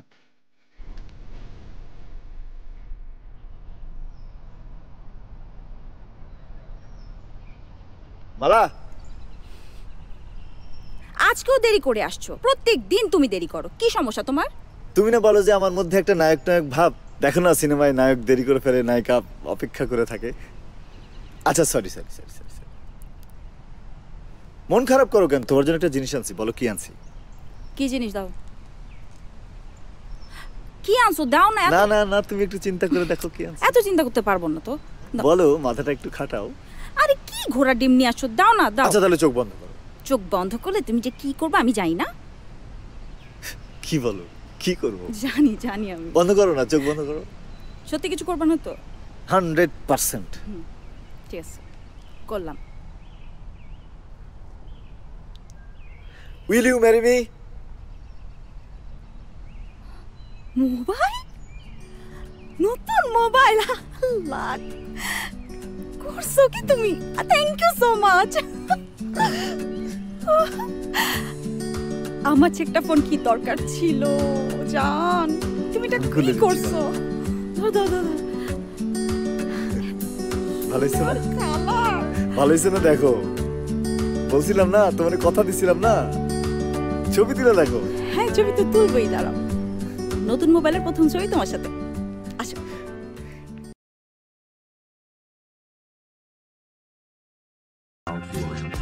Rồi, bye bye. Nhà đi đâu à? Rồi, phải đùa của ba kiếm tiền 36 thì đến 80 triệu. 80 triệu để quay 10 lần của chiến sĩ sinh hoạt kia. Của đây sinh cũng căng ấy chứ. Của 37 lần rồi đấy. Ui, thua. Tận đại.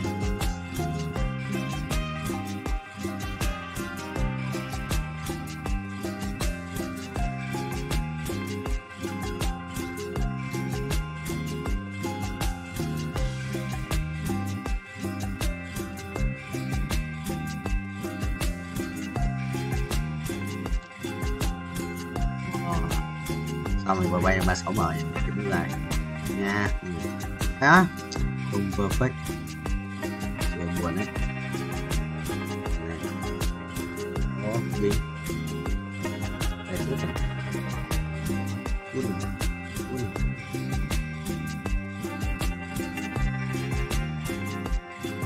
Chít rồi. Ui không đấu à?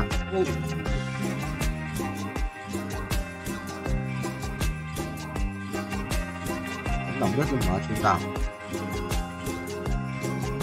Rồi 2 lần có tới gia đình, 3 lần có tới gia đình, 4 lần, 5 lần, 22 tiền tắt giật nước màu này 39 tí năng lượng dấu ngoài ở đây ạ, theo một tí năng lượng dấu nhỉ.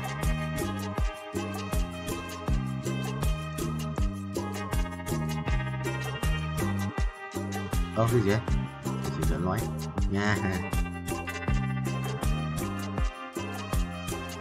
Tỷ năng lượng mà nó nên nhớ lượng vãi. Cái kiếm uy lực.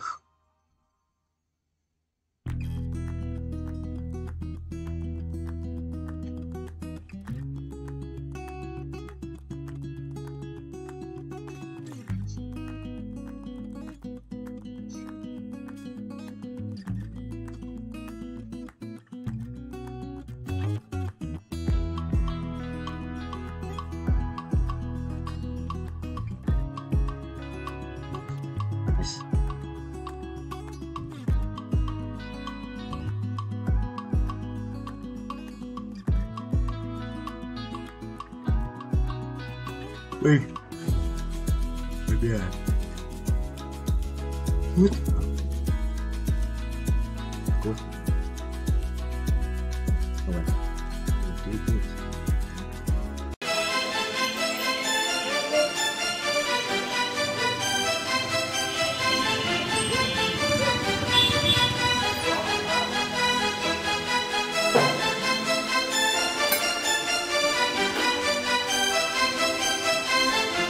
ভাই কি দেখেন? বাইকটা কি আপনার? হ্যাঁ আমার ভাই, কি হয়েছে? নাম্বার প্লেট কই? সেটা দিয়ে আপনার কি দরকার? Right then. হ্যাঁ রাইট দিই, কি হয়েছে? বেরিবাদ যাবেন? না ভাই, এই মুহূর্তে বেরিবাদ যাবো না ভাই। ভাই চলেন না, আমার মায়ের অসুস্থ। ভাই আমার রাইড শেষ, আমার পোলার আছে জন্মদিন, আমার তাড়াতাড়ি বাড়ি যাইতে হবে, আমি যাইতে পারবো না। তো আপনি আর একটা রাইড দেখেন, এ নিয়ে যাবো আপনারে। ভাই বিপদ তার বইলে আসেন, আমার মায় অসুস্থ। ভাই আপনার মা অসুস্থ থাকলে কি একজন হেল্প করতো না? এই মুহূর্তে ভাই এই বেরিবাদে আমার বাড়িটা থাকলো উল্টা দিকে, আমার যাইতে অনেক দেরি হয়ে যাবো।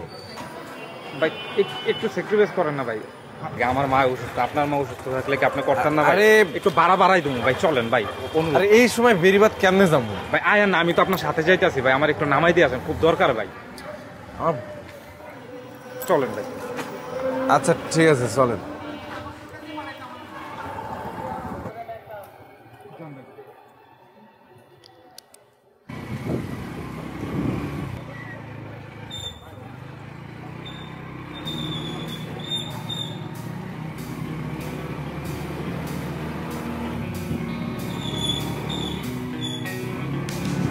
ভাই কোন দিকে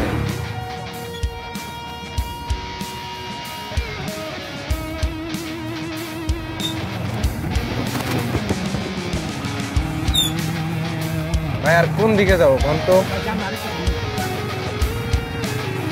সেই কখন থেকে তো সামনে সামনে ঘুরতেছে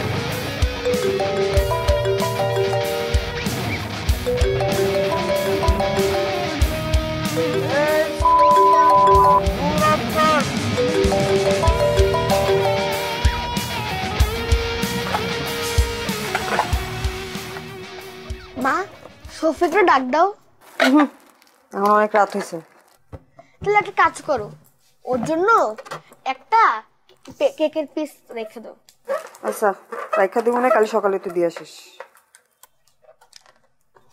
মা মোমবাতি কই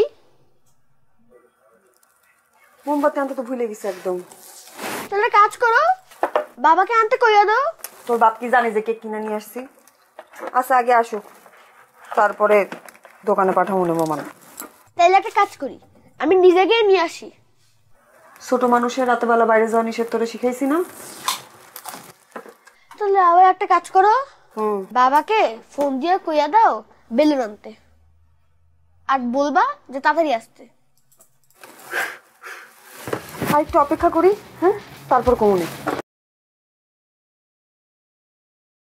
Rồi thì xin đấm đầu đấy. Chết mày. Ô. Ui. Chịu. Một chết không chết. Nhưng mà con quái tí giết con chít. Quái giết con chít xong là nó chết luôn. Quái chít chảy đau đấy. Chôn tao. Bài thằng này cũng khỏe à. Mà 229 chưa chết đằng sau rồi. Gặp cái nào mạnh nhất rồi.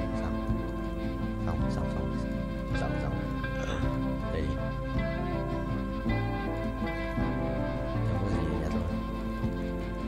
Bài phun rồi nhà xét cơ, đâu có xét. Thảo xét. Tí ăn thằng này à. Cái quả thì mình sẽ xếp bài lệch sang một chút thì sẽ được. Sẽ xét lui sang góc. Rồi.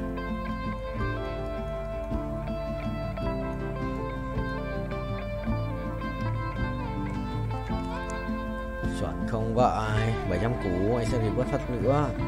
Còn thiếu 600 củ để revert lên 660 à. Anh không có revert lên 10 400 vòng rồi này. Ông vượt qua kỷ lục 430 của em 430 lap nhỉ 119 20 23 24 25 26 27 28 29 30 kỷ lục mới đi record rồi 233 kỷ lục mới qua kỷ lục mới tận 3 lap. Ê thua lại phải không? Ê không thua mày rồi ăn tao rồi có top 4 rồi. Có top 4 rồi. Mình sẽ không phải là cái thằng hộ cái D nữa. Mình cần cái gì rồi? Xẻng rồi cái này ra định mệnh. Được. Ây à, cồn thế nhờ. Một cái gì đây? Một cái nỏ xét à? Một cái nỏ xét rồi. Hay là phụ đơn luôn thằng đéo cho thế. Mình đã trả thưởng một đồ.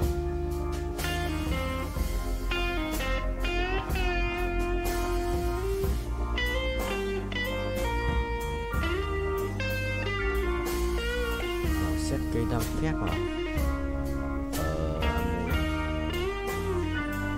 Cái thằng này à? Thằng này sẽ phải lưu xuống đây đi.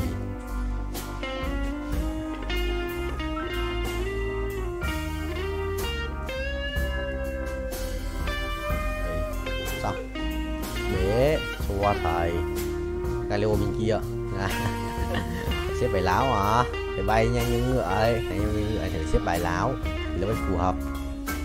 Ok, sự là phù hợp đấy, Nó không phù hợp rồi. À sắp đi rồi, sao đứng đây chết nhỉ? Ê thằng khỏe đấy. Đừng quăng át nữa, làm ơn. Thua rồi. Thua. Trừ mấy? Trừ 9 à? Trừ 9, binh top 3. Đây. Thằng kia bài ấy mạnh phết. Nếu gì cái thì khỏe. Không biết là khỏe à? Chia anh này đi. Mai cả tờ nhà anh nữa 134 rồi. Tới mức lên cho nhiều phết. 135, 36, 160. Là không chuẩn. Léo ấy. Mày tích lẻ. Sắp 1 tiếng rồi. Hàng kia khởi động một mới à? Trần Long. Đấu trường chân ái. Né sự kiện. 100 lap vào. Tôi vượt qua kỷ lục không ta? Sự cần vượt qua kỷ lục ấy. 600 triệu coin thì đi vớt tiếp. Đéo bật auto thì vớt được. Đéo thì cũng tiền.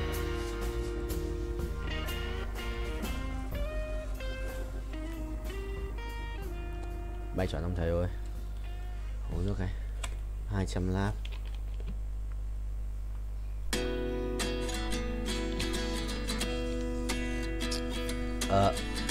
Chọn chưa? Ok, không nhận gì được.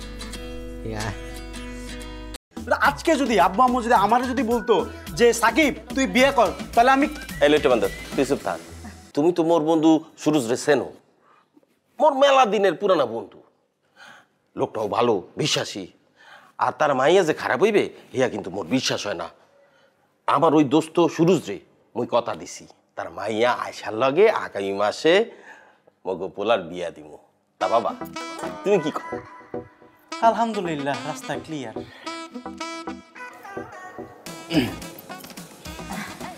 তোর বাবার একটু মাথা মোটা হইলে তাতে কি হইছে কথাটা কিন্তু খুব একটা খারাপ করেনি তাই না ভালো একটা ডিসিশন নিছে এই বেটা ওই যাও কই আরে বেটা বহ যাও কই বয় বাবা বয় রাখি মাথাটা ঠান্ডা করে বয় না কথা বলতেছি কথাগুলি একটু শুন আচ্ছা আব্বু আম্মু মন থেকে খুশিতে তোরে বিয়ে করাইতে চাইতেছে মানে তোর মতো বলদ আমি আমার দুনিয়াতে দেখিনি তুই যেখানে রাজি হবি সে জায়গার মধ্যে তুই উল্টার মোসামুসি করতেছিস আজকে যদি আব্বু আম্মু যদি আমারে যদি বলতো যে সাকিব তুই বিয়ে কর তাহলে আমি এই লইতে বান্ধব তুই চুপ থাক বাজান মোসরামুসরি কইরা কোনো লাভ হইবে না বিয়া কোনো অপরাধের কাম না শুনো পোলাপান যখন বড় হয় বাবা মার দায়িত্ব পোলাপান করে উত্তম জায়গায় বিয়ে দেওয়া আমার জানা মতো মাইয়াটা সুশীল ভদ্র বিয়েটা হইয়া গেলে তখন বুঝবা তখন আর তোমার অঙ্ক মুখস্থ করা লাগবে না বাবার হোটেলে বইয়া ঠ্যাংয়ের উপর ঠ্যাং তুলা খাবা অসুবিধা কি অনেক অসুবিধা আমি বিয়ে করবো না আর তোমার বিয়ে দেওয়ার ইচ্ছা হলে তোমার ছোট ছেলের সাথে বিয়ে দাও ওই যে আয়সানা কি নাম ছোট ছেলের বিয়ে দিয়ে দাও তার সাথে আমি পড়াশোনা করব আমি পড়াশোনা করে পাশ করে আমি হায়ার স্টাডির জন্য ইউনিভার্সিটিতে বিদেশের ইউনিভার্সিটিতে আমি পড়তে যাব আমি বিয়ে করব না আমি পড়াশোনা করব বাজান দিল্লি বহু দূর ওদিকে তুমি তাকাইও না লাভ হইবে না ওই মাইয়ারেই তোমার বিয়া করতে হইবে ফোন নাম্বার নেও কথা কও দরকার পড়লে দুজনে দেখা সাক্ষাৎ করো সিন পরিচয় হও আগামী মাসের যে কোনো দিন তুমি কত মোর এককানি কথা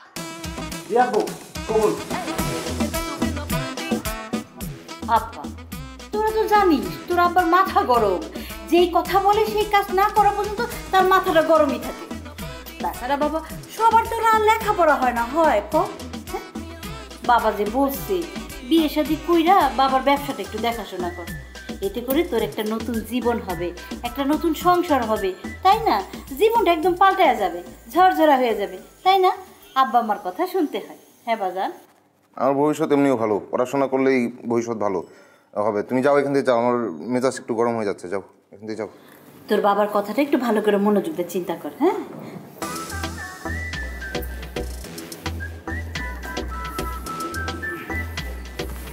ভাইয়া জীবনে বহুত অঙ্ক মুখস্থ করেছো এবার জীবনের অঙ্কটা মিলাও এই যে উস্কো খুস্কো গালগুলো আছে না চুলগুলো আছে না ওগুলো সেলুনে গিয়ে ফেশিয়াল টিশিয়াল করে একটু মানুষ হও বুঝছো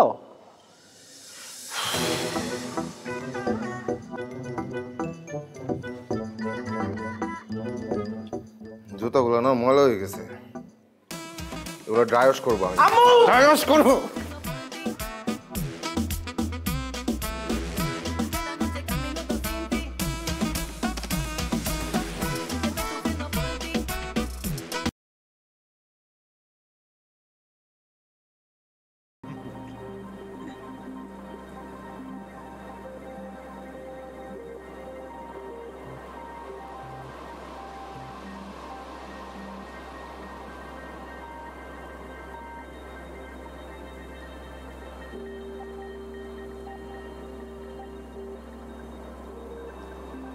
Việt, cái đấy một cái phòng penthouse, tòa tầng cao nhất.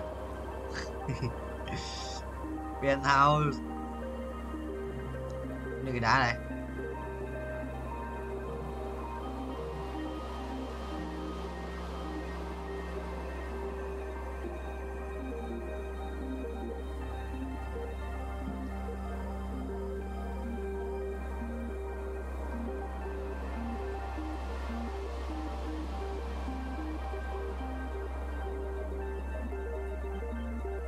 Broccoli.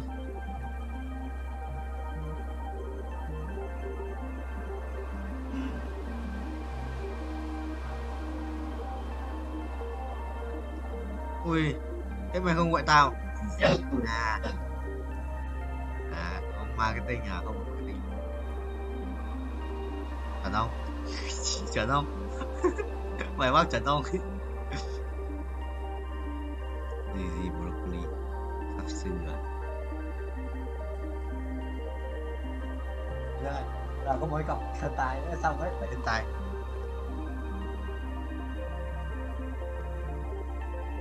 Thần tài vì không đánh á? Hả? Bài nữa vậy? Tao chưa có nói 1 lấy 3 rồi.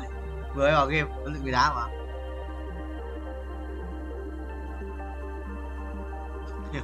Hiểu các đồng. Em hiểu khắc đờm vào. Tuấn nói luôn khắc đờm phát lưỡng.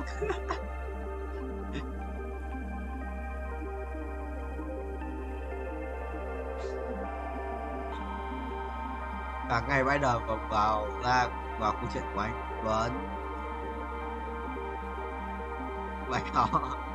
Bài cầu không thấy à? Gì mồm có gì trắng trắng là bạch hầu đấy.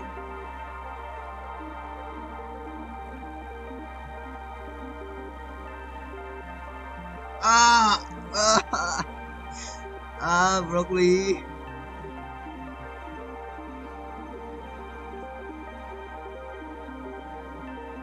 Nó quá thiên thần tài không?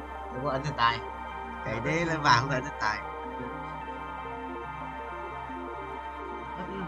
Đấy luôn. 5 cái quan 5 tiền nào. Vừa không check được Trần Cao Cường từ đâu. Vừa check được. Vừa lấy lúc Trần nói check cái đéo được. Đấy từ đầu tao không check. Bây giờ vừa Trần nói đéo check được. Carry.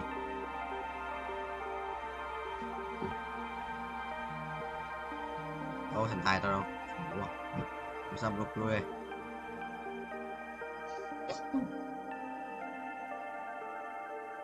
Vai thuật cua. Ui, vì đá nó xịn anh cứ rơi. Tên giả lắm Vương Quý Nhân. Mất tiêu, chuồn búa à? Quý nếu chịu được thì gót à? Đây một gót tiếp đi.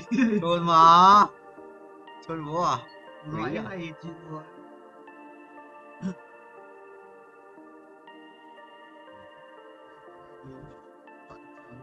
Đó, đi tập gym. Đi tập gym sao? Đi tập gym. Nè.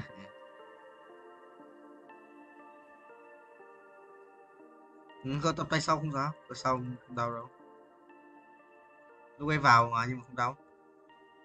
Ôi trời ơi, chọn nhầm rồi. Ai?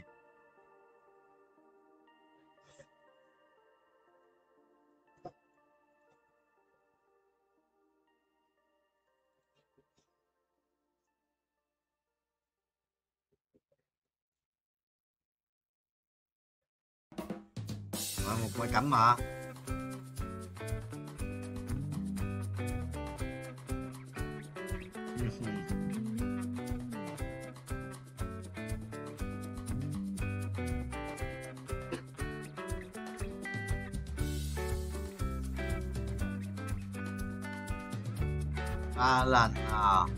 Ba lần à, đúng không? 30 giây.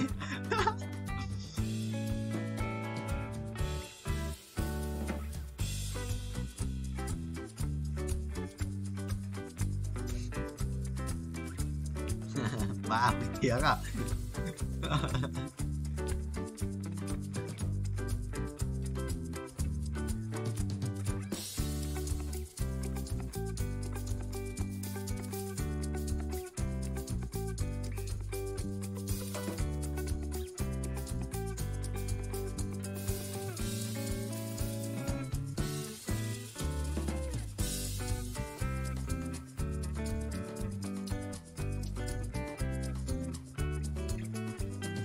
Để chơi nữa, bài nhất kích chơi. Nếu mà có một con thần tài nào chứ, chôn búa à.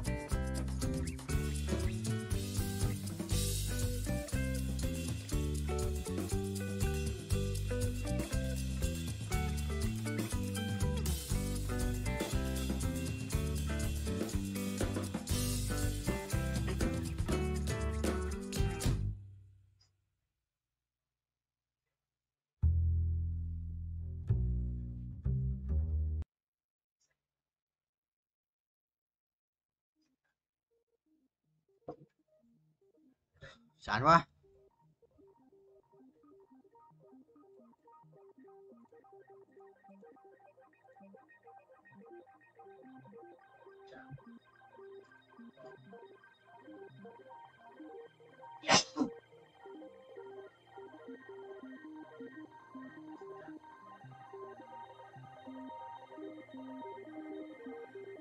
Quỷ nhỉ.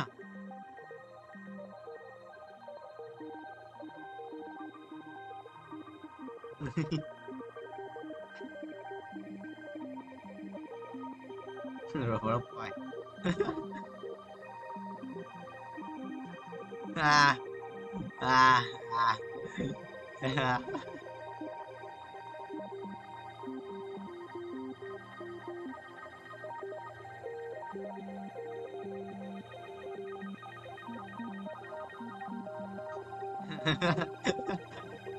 Kích.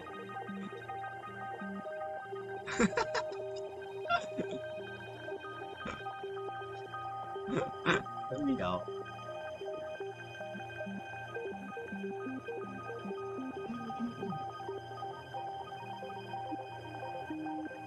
Có gì mới đâu. Có giáo chơi ngoài.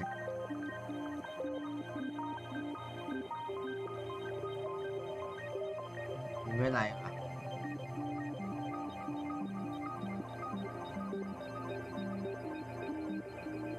Sáng không, sáng nay đây, sáng nay tao vào lúc mà chưa ai vào Discord ấy.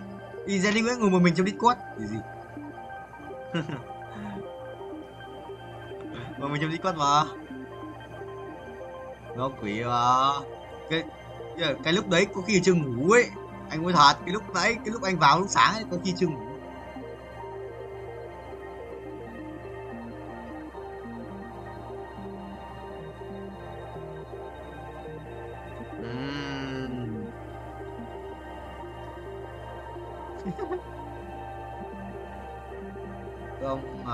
Không mà số 5 mà.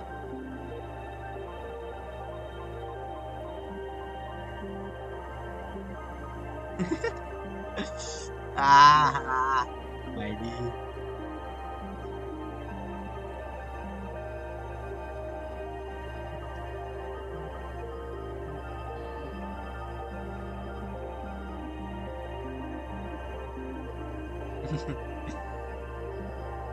Dân tộc à? Udah belok kan?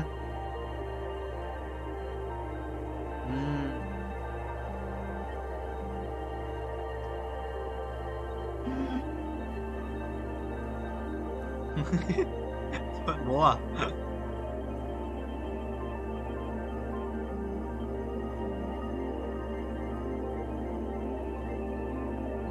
trung tâm hải phòng phải cái chỗ mà có phải cái chỗ mà ga tàu kiểu chỗ ngay ga tàu trung tâm thằng bạn anh ở đấy mà, thằng anh cũng ở đấy. Nhà nó ở ngay đối nhà không, thằng ở Hải Phòng. Nhà nó ở ngay ga tàu luôn, nó vừa bước xuống ga phát là nhà. Đỗ Ngọc Anh. Thằng Áo, thằng Doanh khác, thằng Doanh ở Hưng Yên mà, Đấy ở Hưng Yên mà broccoli.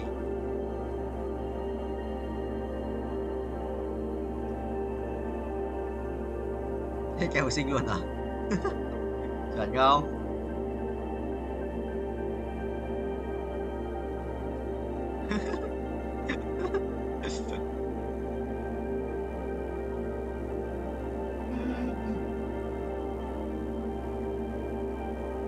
Ôi ôi không hả? Cuối hôm qua Cali cầu thủ 20 sao.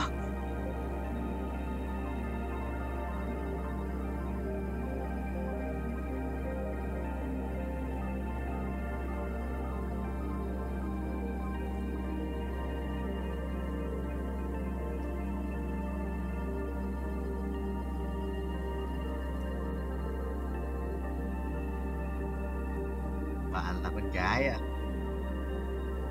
Xinh lắm để em chi à Tuấn, xinh lắm để em chi.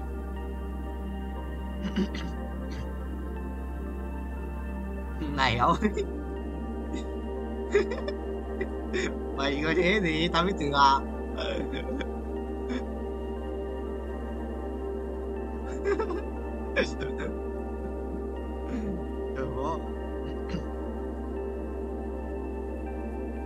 Không trò thôi à? Ơi, không muốn nhắc lại à? Em biết tí.